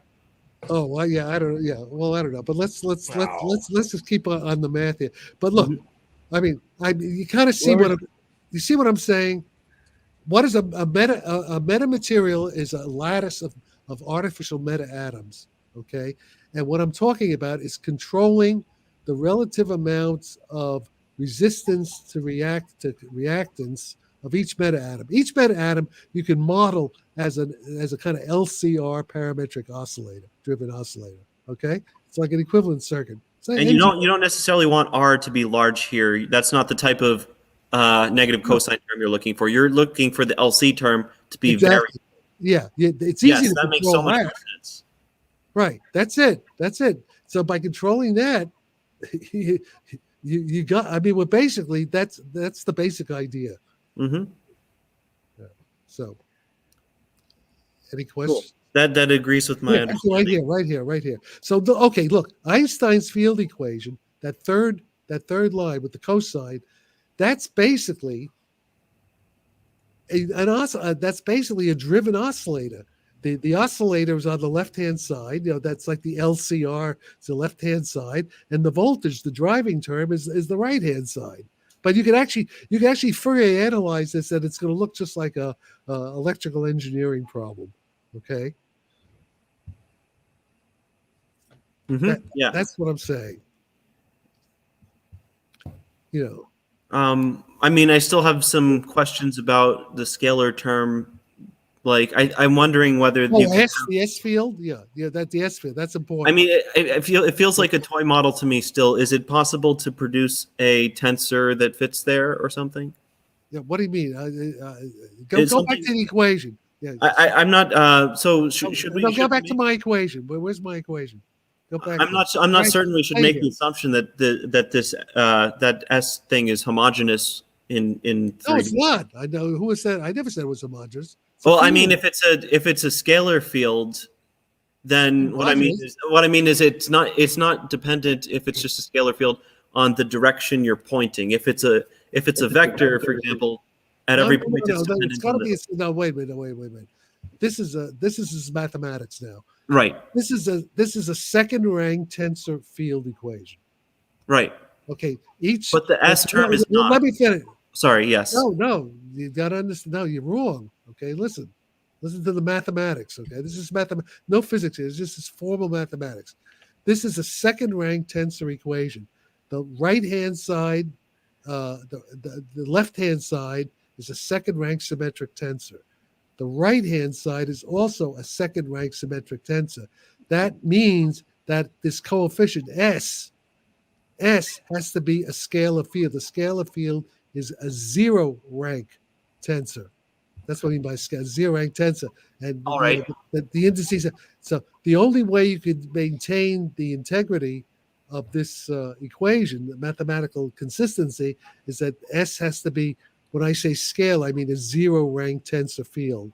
Right. Yes, because if it were a second-rank tensor, you would just merge it with TAB, and if it were a first-rank tensor, I don't know exactly what you'd do in that case. There's no first-rank tensor in this. It's a second-rank tensor equation. In any case, I'm talking about S specifically. Hey, would you go back? Stop changing the. Yeah, just stay in this equation. Look. This. Here's the point. This S. Well, it's S cosine theta actually. Right. This whole the whole coefficient has to be what's called a frame invariant. Mm-hmm. The coupling has to be frame invariant because each side, the left hand side, the right hand side, are second rank tensors. They transform in a certain way under frame transformations. They're what are called multilinear transformations. So the coefficient that connects them has to be a scale, has to be invariant, just for physical and mathematical consistency. In any case, I can't. You just have to take my word for it at this point because we have to. I'd have to give you like a lecture in tensor calculus to really. No, I'm familiar with tensor calculus. I was just wondering. No, so I mean, it's a scalar quantity, meaning it's just varying with space, but it's a. No. Yeah, but locally at each point, it's an invariant. See, here's the thing: in general relativity, the transformations are all local transformations. It's not like special relativity. We have global transformations. So at each event, at each physical event, in each little localized region of four-dimensional space-time, you're making transformations between different observers, different detectors, which are close together but are moving arbitrarily on arbitrary world lines. They can be accelerating detectors. See, in special relativity, the detectors have to be moving inertially. They can't have any acceleration. But in general relativity, they can be accelerating in arbitrary ways. Mhm. And, okay, so in any case, this part is solid mathematics. It's standard physics. Yeah, I think the point of my question was a little bit missed, but I get you. And we should discuss it a lot further. Yeah. I have to leave soon, though. Okay. Jeremy, if you don't mind, I just want to Yeah. it's just a moment of silence. My friend Sanjay Mortimer died recently. He worked at E3D on a lot of this semi-solid metal printing project I'm currently working on. He was working on that sort of stuff too with various companies, and he just never got to see it actually functioning, unfortunately. Did he die of COVID? What? How did he die? I don't know. They don't say yet. Maybe they don't know yet. But yeah, it's unfortunate. And so, I mean, now I got to get this technology working just in memory of him, So just a moment of silence. Everyone mute.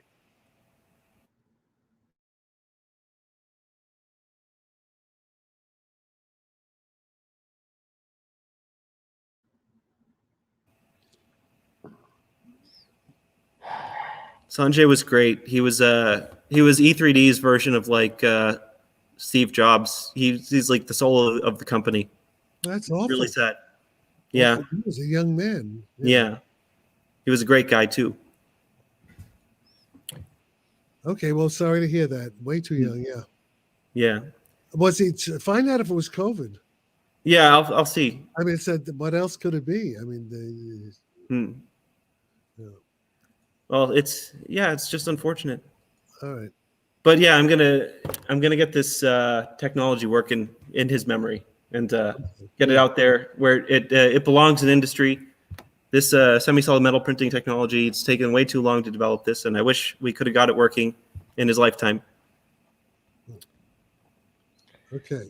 Yeah, a lot of people probably had never heard of him, so this is great to share that with us here. Thanks for letting me do that, Jeremy. Yeah, no worries, man. Because he might have just I can't think of how many guys who worked on stuff like this, died, at a young age or something, and no one ever heard of him. So, yeah, this is great, man. Thank you. Anyway, I do have to go now. Jack, let's connect. Jeremy can get us in touch. Yeah, definitely. You guys should talk more. This was like the best. This is like the best stream, the best video that we've done. Man, this is just awesome. It was very instructive. Yes, super instructive. Hey, you know what? I'm going to send you. I'm going to send you the PowerPoint, and then the next time you'll have the PowerPoint, the slideshow. Okay. All right. Cool. I'll go through it thoroughly. Let's do another one where we can shorten it and make like an engineer's guide to metamaterials and stuff, and definitely. Okay. Yeah, because we need to take this Einstein's field equation stuff and really teach it to the engineers so that they can build us warp drives. Yeah, and also what I want to do is really transform the Einstein's field equation as an equivalent circuit in electrical engineering. That because you can do that. Because all classical field equations, they're basically decomposed into what are called field oscillators. And those field oscillators are basically just going to be like equivalent LCR circuits, but parametric circuits, nonlinear and stuff like that, and not just simple harmonic oscillators. So inside materials, because materials have dissipation. See, that's the thing. In vacuum, the gravitational field doesn't have any dissipation, but inside a material, it does. So that's how you can change the near field. And exactly, yeah.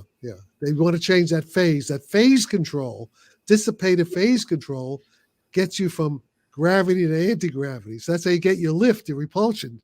It's simple, and it only happens inside materials, and it only happens in an emergent long wavelength, low frequency way. It doesn't happen microscopically. It happens, macroscopically. Basically, the classical limit. We're basically doing classical physics. The parameters are from quantum mechanics, but basically, this classical field theory is all we need. Where the parameters are determined from quantum theory. Any questions from the audience? Please put your questions in all caps. I'll try to get to everyone. Jack, is this what Gabriel Krohn worked on? Not really, but Krohn. We actually were interested in Gabriel Krohn's stuff 20 years ago at Joe Firmager's ISSO. He did.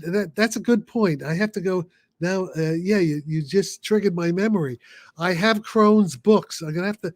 Yeah, he does have, and that's good. Yeah, I think the answer to that is yes. That's very good. I'm glad you reminded me about that. I'll have, because I think Krohn does have a kind of electrical engineering circuit analysis of looking at Einstein's general relativity. I think that's right. That's good. Okay, yeah.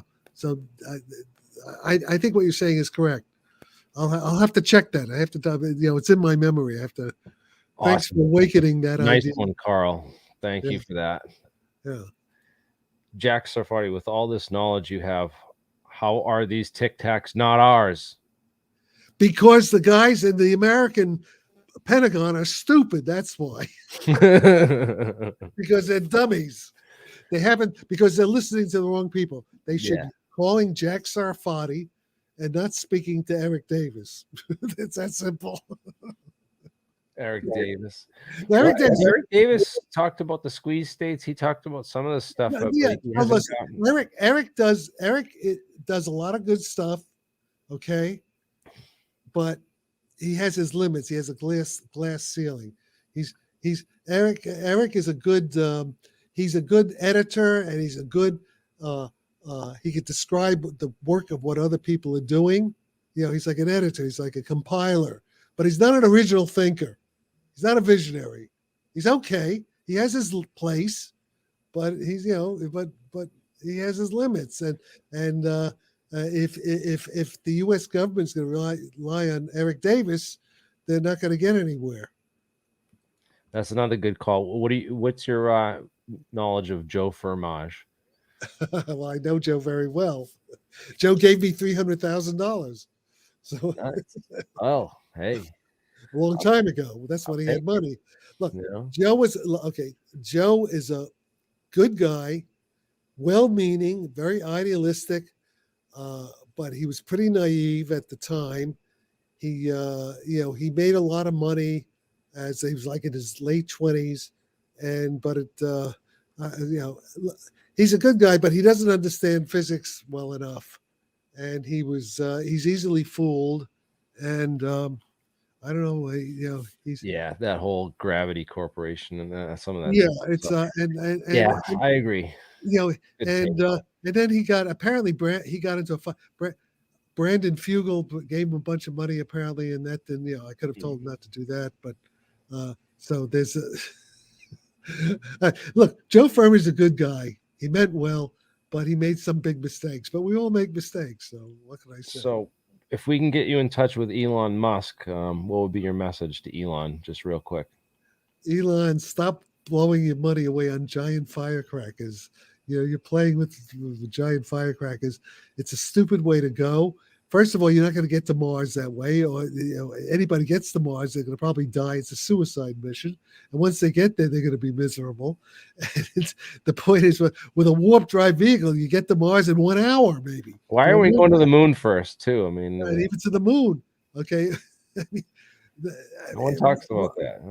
Look, these machines that are invading U.S. Navy battle spaces on training missions can get to Mars and the moon a lot quicker and a lot safer than anything you're going to build with chemical rockets. It's stupid.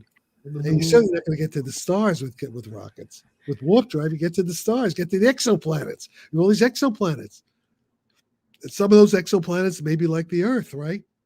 We can only get there with warp drive. You're not going to get there with rockets. Oh yeah, and they knew that back in the 50s. I mean, Werner von Braun, and he had if you look up the Disney Werner von Braun movie that they made for Disney, in the very end of it, they show these flying saucers, and they knew that this was the future. They knew it wasn't in rockets. Of course. They left the hints back in the 50s, and that's right. That's a good point. In fact, let me tell you something. That's one of the reasons I got into physics, from that Disney movie. Yeah, the Man in Space, right? Yeah, and they had Tomorrowland while I was a little kid. Yeah, Tomorrowland. Yeah, This is it. This was what inspired the next generation of kids to get into this. Exactly. So yeah, exactly. it inspired me too. Growing up, Robert Goddard. He was.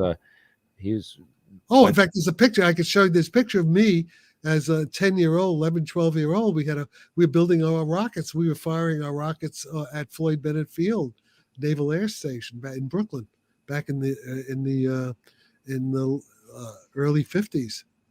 Oh, I used to fly remote control airplanes there. Yeah, at Floyd Bennett Field. Yeah. Oh yeah, okay, yeah, right. Okay, listen, guys, I'm getting hoarse, but okay. So I'm gonna send this. Is it to you? Is it? Yes, let's plan for next time. Thank you. Yes, send it to me. In that email response for the one for this with the StreamYard link that I gave you. I'm gonna do that. I can do that right now. Okay, listen, guys, I'm gonna sign off. Thank you so much, Jack. That was incredible. And let's get maybe better prepared next time with this slideshow. Then, okay, I'm gonna send this to you. Okay, bye. Take care, Jack. That was amazing. Thank you so much for your weighing in on this, man. Okay. Wow, I couldn't have asked for a bigger heavyweight than that out there in the community, guys. That was awesome to get Jack to come on. Thank you guys in the audience for egging him on and prompting him to come in. Jeremiah, you've been silent, man. What's going on? Is your audio's not working? I can't hear you, man. Click on your cam microphone, maybe change your mic. Yeah, guys, that was epic. I wish I thank Jack, man. Really, I couldn't have done that without him. There we go. That was great. Yeah, there you go. All right.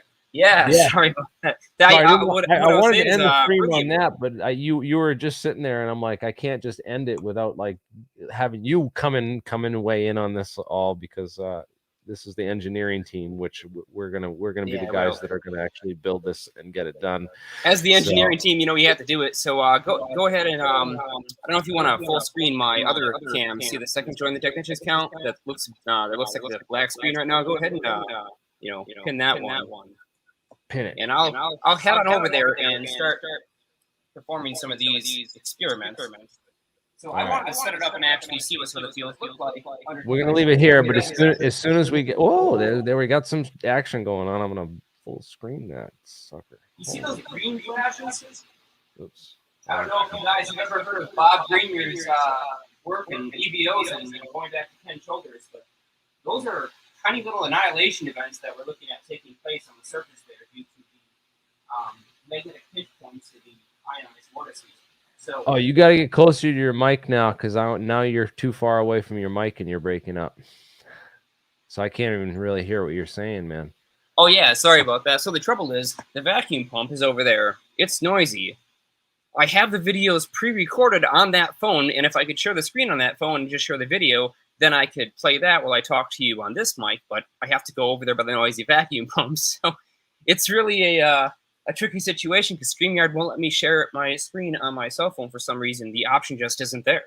So, but anyways, yeah, what I was looking at is to see how the field will actually curve around certain targets, because one of the interesting things in the article that he posted 6 months ago, which just got posted on the debrief, is it was a big surprise. The field seemed to curve significantly larger areas, or they curved around significantly larger areas than were expected. Instead of being pinched in the fields of nearest compression, they spread out as if there was some kind of compression of or polarization of the local vacuum conditions, not allowing all the energy to physically fit in that space.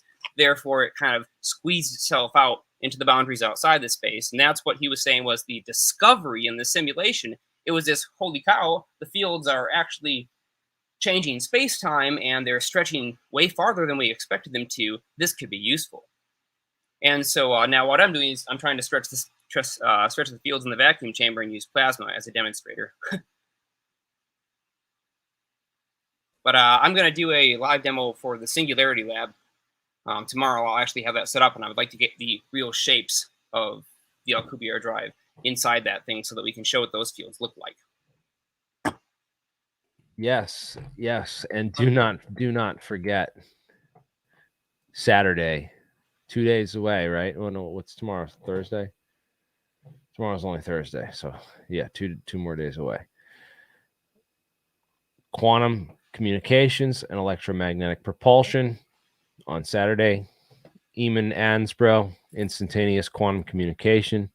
He's going to discuss the possibilities that while humans use radio communication, extraterrestrial intelligences may be using something more advanced based on quantum superluminal communications. In other words, humans may be on AM while aliens may be on FM, like a whole nother bandwidth, a whole nother spectrum that we don't even understand yet. He argues for the hypothesis that UAP may be exogenous probes of an ETI. ETI doesn't define what ETI is. Do you know what ETI? Extraterrestrial intelligence. That's got to be what it is. So, 2 p.m., Hugh DC, the DC Lorentz system for EM propulsion. I'm probably saying that last name wrong. DC. The presentation briefly describes the theory simulation. Finally got Will Reichen on. Yeah, Will Reichen. Yeah, application of superconductors to MHD propulsion. This is going to be cool. He's actually coming all the way Magnetohydrodynamics. from Japan. Well, he's been on APEC since the beginning. He hasn't presented yet. So I'm excited to see what he has yeah, to well, say. this is cool because as far as I'm aware, this is the first expert on hydrodynamic propulsion that we've had on APEC. And that's pretty cool because Bob Lazar claimed to have a master's degree on magnetohydrodynamics, but we could never find it. The Testers Association, who Bob Lazar, did this, he signed over the rights, I guess, for the sport model. They sold that sport model.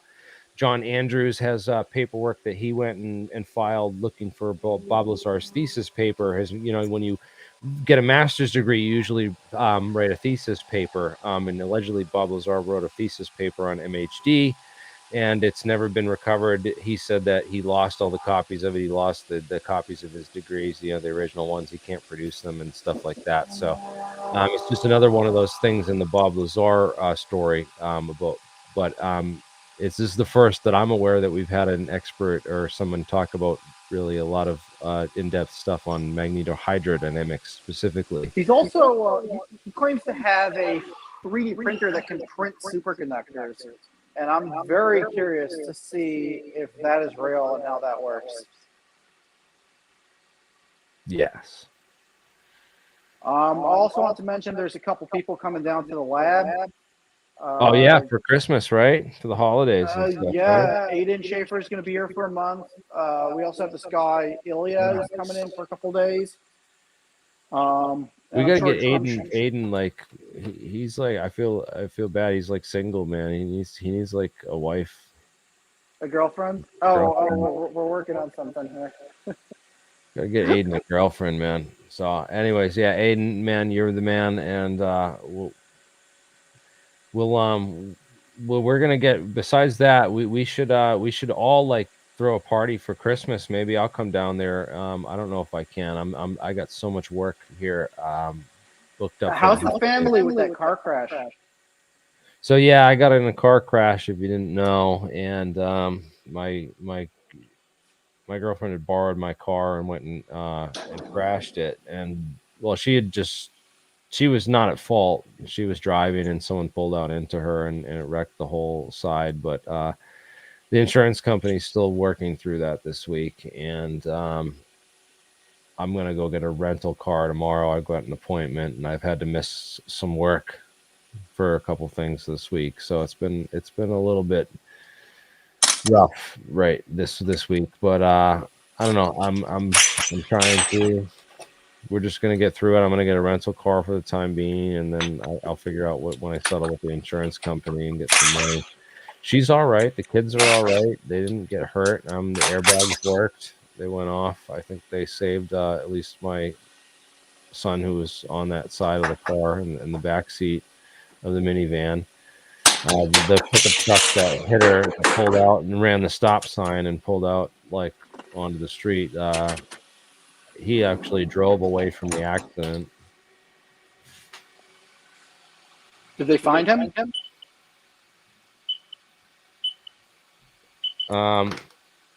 They did. He didn't draw. He drove away. He didn't have a hit and run. He was able to drive away. He didn't like hit any. His damage wasn't too bad. Oh God! Speaking of damage, I just freaking broke this glow stick thing in my hand. There it goes. Your hands are glowing. Now my hands are glowing. They might be. I gotta go wash them off. All right. So in the meantime, I'll just show everyone what we're working on over here. So you guys can see I was this. gonna say it'd probably be a good idea to wash that off because they usually have a glass vial in them.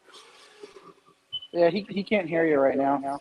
So we got going on here is we're making a whole bunch of these gyroscope inertial drive devices, and I have like 6 gyroscopes that we're building, and that's going to be enough for 3 devices. And right now we're making the center arm. Oh, and there goes the compressor.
We also have a potential new speaker at Apex who's also working on an inertial propulsion device.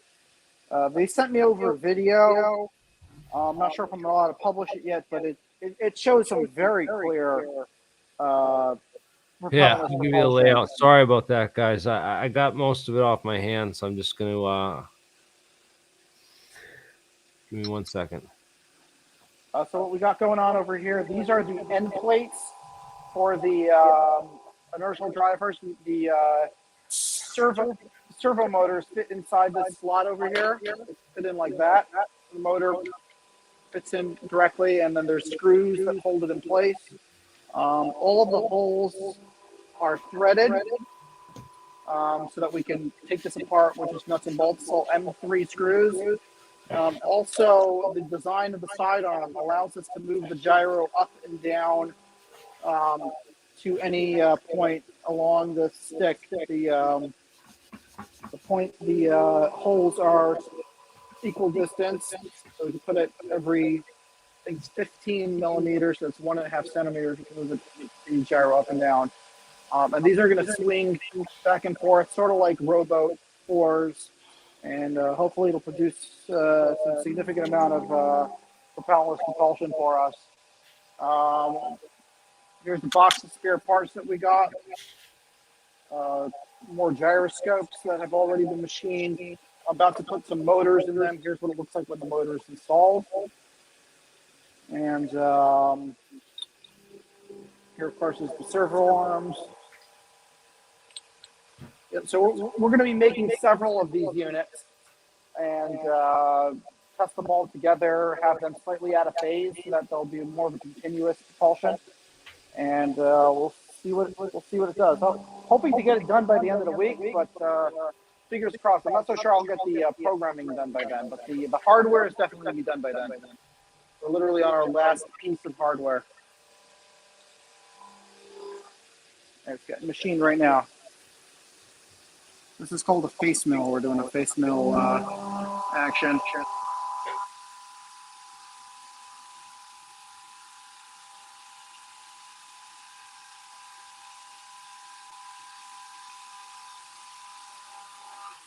Jeremiah, are you there?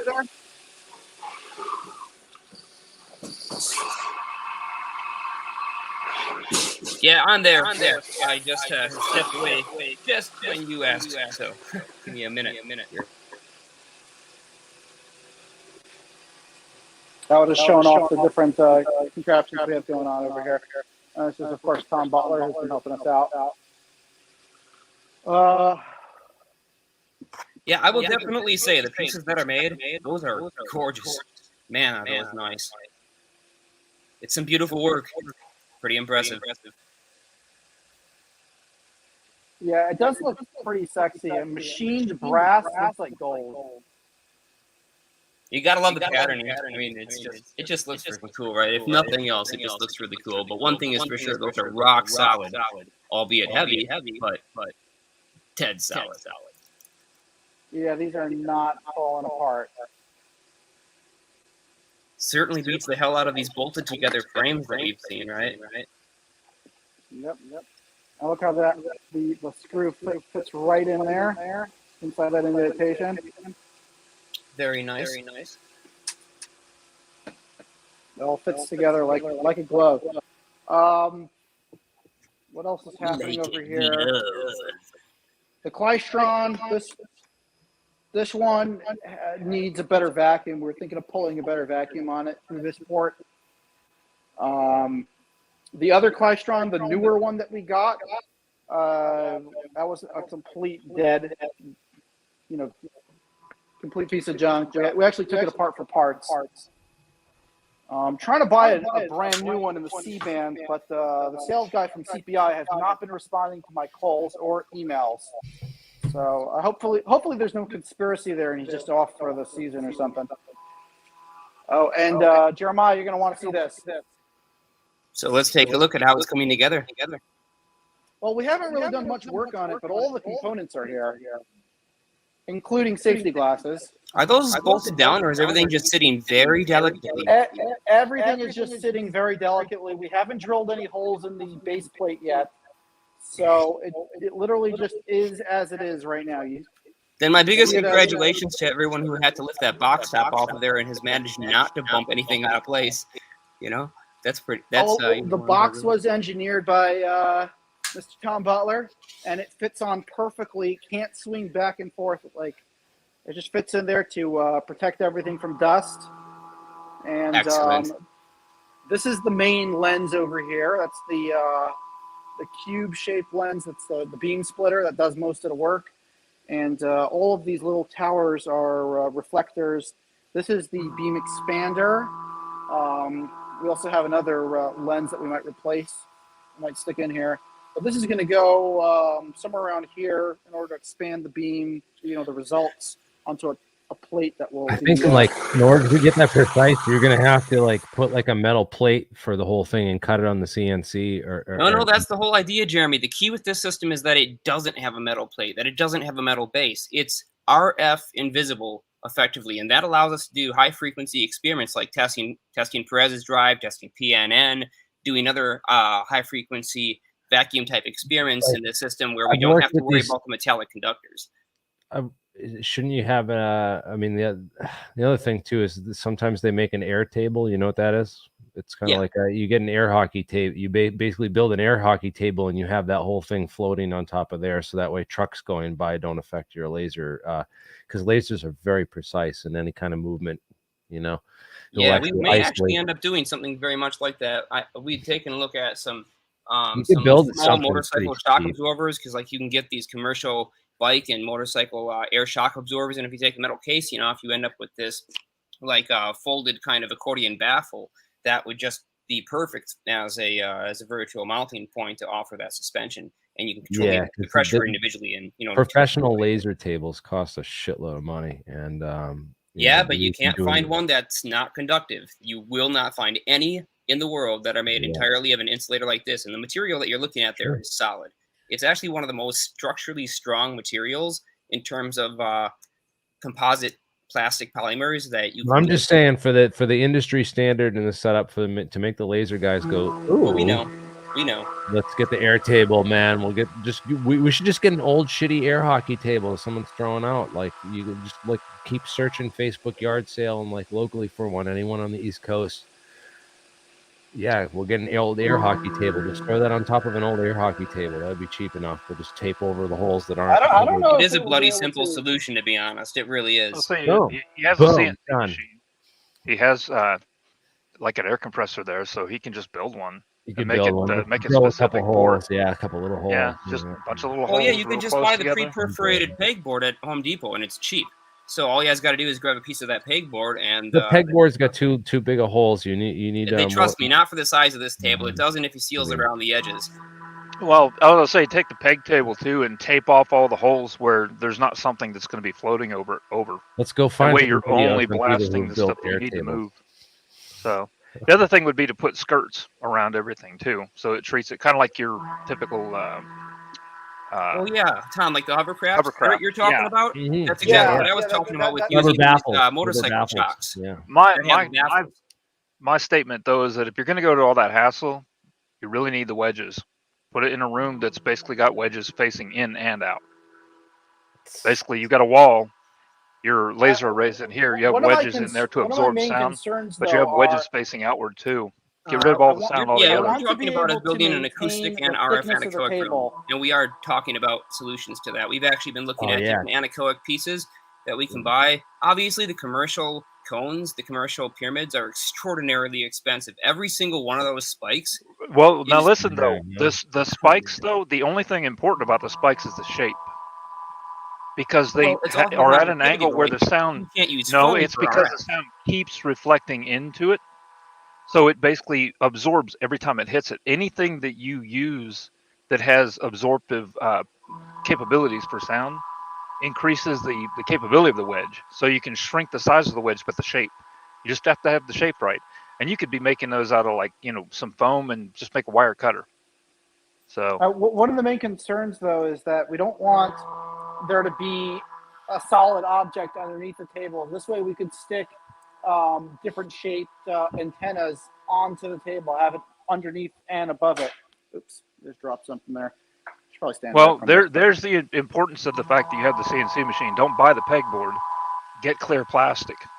That way you can put a clear layer under, clear layer on top that has the holes in it, and just put a strip of material that the same stuff is made of, the clear material, and glue it all together all the way around the edge, and then put a hole on one portion of it so you can basically inject your air into it to pump it full. And maybe a few standoffs inside. Great idea. You just use the CNC to make a million little holes. Well, so. And this is all for vibration dampening to get a better result, right? Right. Just stabilize it so it doesn't shake around laterally. Right. Yeah, because like those laser experiments where they were using for the Bose-Einsteinium condensate, they had to isolate that to where even someone's heartbeat that was 2 floors away, sitting in a chair, wouldn't knock the lasers off. So, anybody that's got money that's interested in investing is going to be, if they look at that stuff, they're going to be like, well, no, wait a minute, what are you doing to make sure that this is not being interfered with? Because they overemphasize the interference from that. So even if the interference won't cause a problem, this is the problem that I have with Jack and with Jacques Fresco, the guy that wanted to build the Venus project. The money that the people that he wants to talk to that have this kind of money do not have the deep understanding of this stuff. So anything that has basically been over sensationalized to them, even if it won't affect what you're doing, you can't really explain that to them. You have to eliminate that fear so they'll bring their money to the table. Otherwise, they're not going to do it.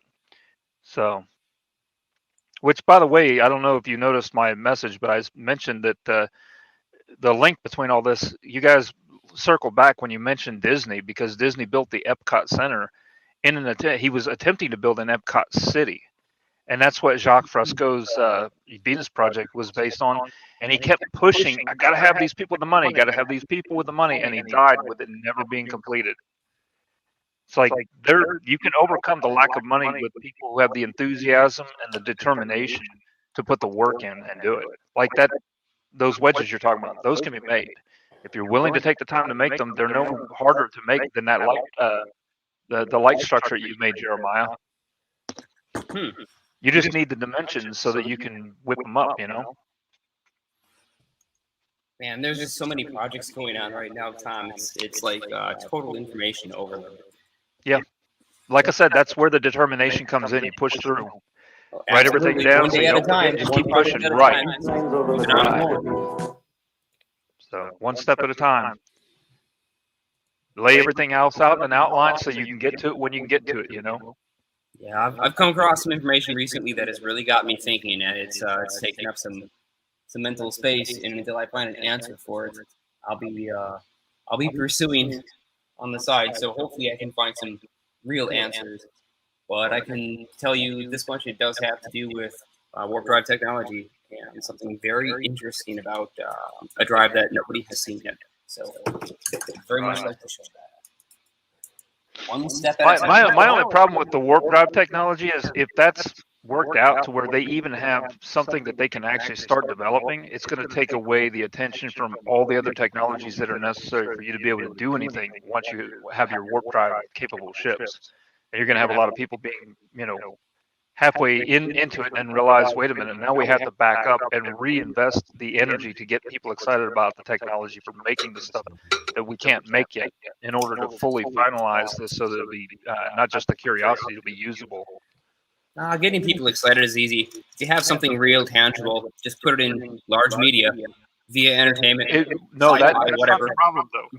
The technology you need, they've already been excited about, and now it's become old hat. Getting somebody excited about something that has already waned as far as its 15 seconds of fame is really hard to do. So he originally had this whole idea for Epcot being this whole giant city, and that Epcot Center. In a circle. It was just going to be the center of this giant city, but he couldn't get like the funding for it to really get it off the ground. He died before it was able to even be pushed forward on that. He was really close to the end there when he had the money to do that. So, and I don't think the other people who took over machine gave where a crap about it. everyone would be close to where they worked, and there would be transportation systems set up that would be able to transport equidistant. That's the important thing. Equidistant. Yeah, and equidistance everywhere. So you walking or transport, you could get across the city. I don't think the circular design is the greatest design for a city. I think the most important thing is that you lay your infrastructure properly. If you lay the infrastructure properly so that you have subways and stuff like that are not going to fall apart later the way New York's have, because they were made with really old technology that basically doesn't last very long. They didn't know enough about material science yet. And engineer things into the system too, like using the wastewaters and stuff like that, the heat that comes from it, in order to keep snow and stuff like that from causing a problem. So you're not wasting time and energy and whatnot, running around with plows and crap. You'll have a much better solution. It won't matter whether it's a grid, a triangle, or a circle.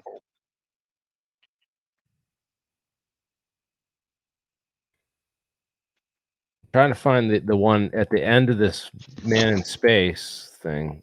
All right, so here's the full one. Okay, so yeah, you got to find the full one, the full length one, and make sure you put that in. Go to the very, very, very end.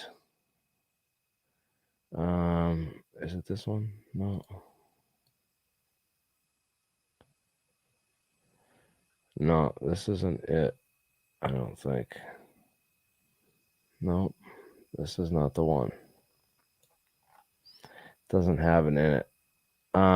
Man, where the heck is that now? There was this one with the UFOs in the very end, and it talks about the future, and it has these UFOs going to Mars, and they're like flying saucers, and it talks about how they'd work with like on nuclear energy and and a reactor in the center and stuff. I don't know. I can't find it now.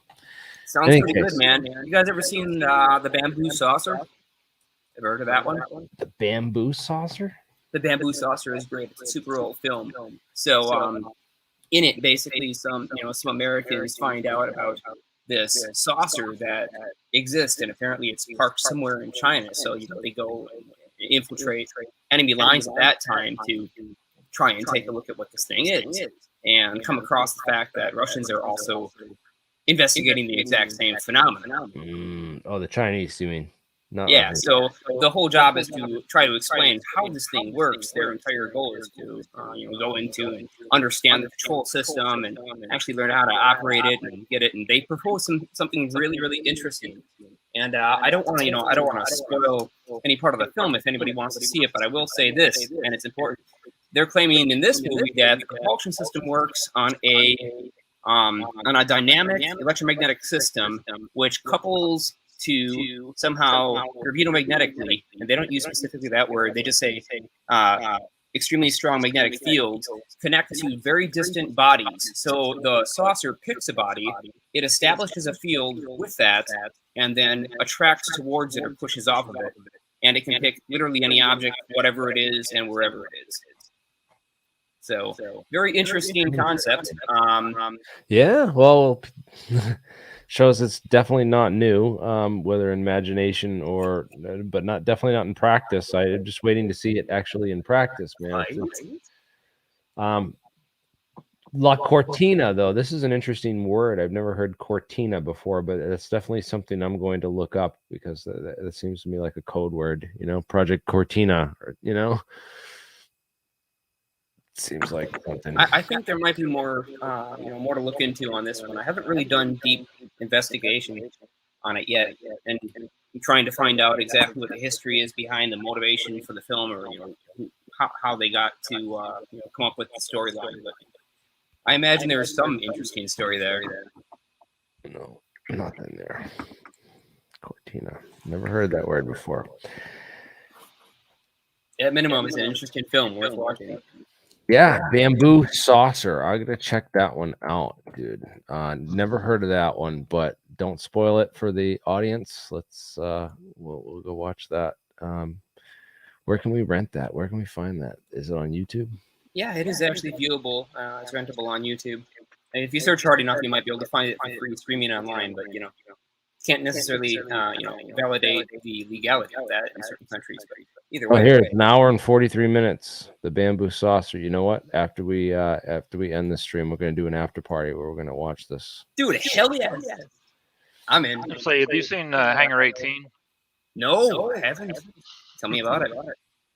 That's something I saw as a kid, so I don't know if there'd be anything hidden in it or not. I barely remember. I just remember it definitely impacted me as far as like my interest, driving my interest further than it had already been driven from, Is that a movie? Yeah. Hangar 18, huh?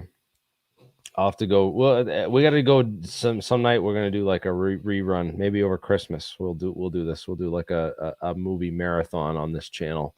We'll go and binge watch all these free movies. This is free, by the way, guys. So go check this out. The Bamboo Saucer 1968. I'm going to post the link right here in the description. Guys, you're welcome to join the after party. I'm going to wrap it up here. We're past the 2-hour mark, and we're kind of that was like epic, and I don't want to take away from anything that happened earlier and moving forward. We're just going to hang out and then we're gonna watch this stream. So if you guys want to jump on, so you're welcome to stream it to your own channel. And there's the StreamYard link. But I mean, right there is the StreamYard link, and this is the video we're gonna watch.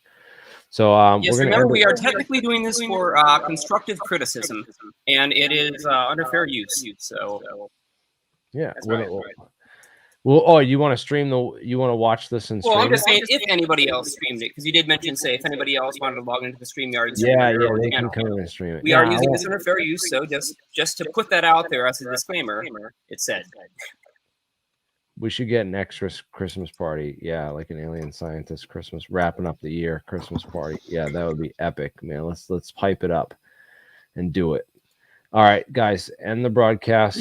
All goes bad echo. All right, shut up. And It's beginning to look a lot like warp drive warp drive. all throughout the land. Join the call.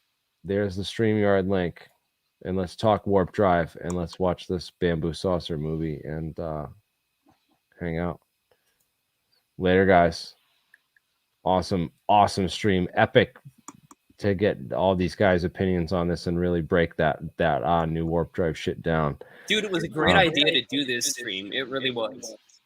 Yeah, no, it needed to happen. Like the cross panel, like having all these experts on that we have. So you're saying something good came out of clickbait?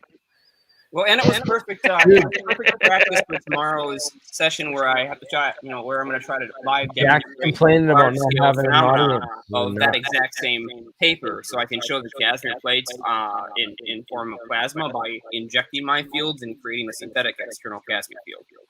That way, you can simulate the exact same effect on a large scale using much longer wavelengths by choosing your wavelength and superimposing them onto the larger, physically visible plates. I think that Jack's biggest problem is going to be the fact that he's really got like a hard-on for this. Yeah. And he's experiencing his mortality, so it's making him more and more curt. Which, if you notice, though, as he's getting more curt, people are getting softer, which means it becomes more and more difficult for him to be able to work with them because the slightest little thing will tear their little paper-thin skin. That's what I expect to happen between him and Elon or him and Bezos. We have to give Jack credit, right? Because totally honest here. Oh, I've watched Jack over the years, and he has gone from an I'm not discounting anything to being a guy who will actually take the time. And I'm not discounting anything. I'm just saying that seems to be the thing to overcome would be the friction between him and the softer, younger generation that he's wanting to talk to. That are in the middle of trying to do this stuff, and they have the money, but they also will ban you off takes their a lifetime services of commitment say to the wrong thing, understand, man. Like you got to be in your 50s before you get to the level where, and have studied this stuff for 20, 30 years before you get to the level of fluency with it that you can understand it on that level. You saw whenever William Shatner went with him, how little patience he had for him to basically say what he thought about what happened. And that's that old versus young. He's wanting to jump around, do this and do that, and dude's wanting to basically relay his experience, and nobody wanted to hear him. It's like, oh, it's that old man in the corner that we brought along for the publicity. Go shut up, drink a beer. It's really sad. That's not the case, man. Jack's he's a rigger. Jack's rugged. He's rugged. He's an old school New York Jew, man. He's like, you know the guy. He'll tell you he's been around a long time, man. He's 80-something years old. 83? What did he say? 83? Right. Well, that's what I'm saying is the people who have the determination to make it happen without having the money 82 years old will be capable of dealing with and working with and even have a better time, enjoy the time working with someone like Jack than somebody who has the money and she's just saying, make it so, and then it gets done for them. And if they don't like what happens, then they basically, blackball people and whatnot. And that's unfortunately what we're seeing with some of these people. So, like I said, what did Bezos do with Parler? That shows some softness right there. It's a shame that Mark's gone and he can't sit down to watch the bamboo sauce because he would fucking love that film. It's a shame he's not still here, so we can't blame him for the echo, because I'm still wondering what that echo is coming from. Unfortunately, StreamYard develops this problem, and once it does, it doesn't seem to go away no matter what.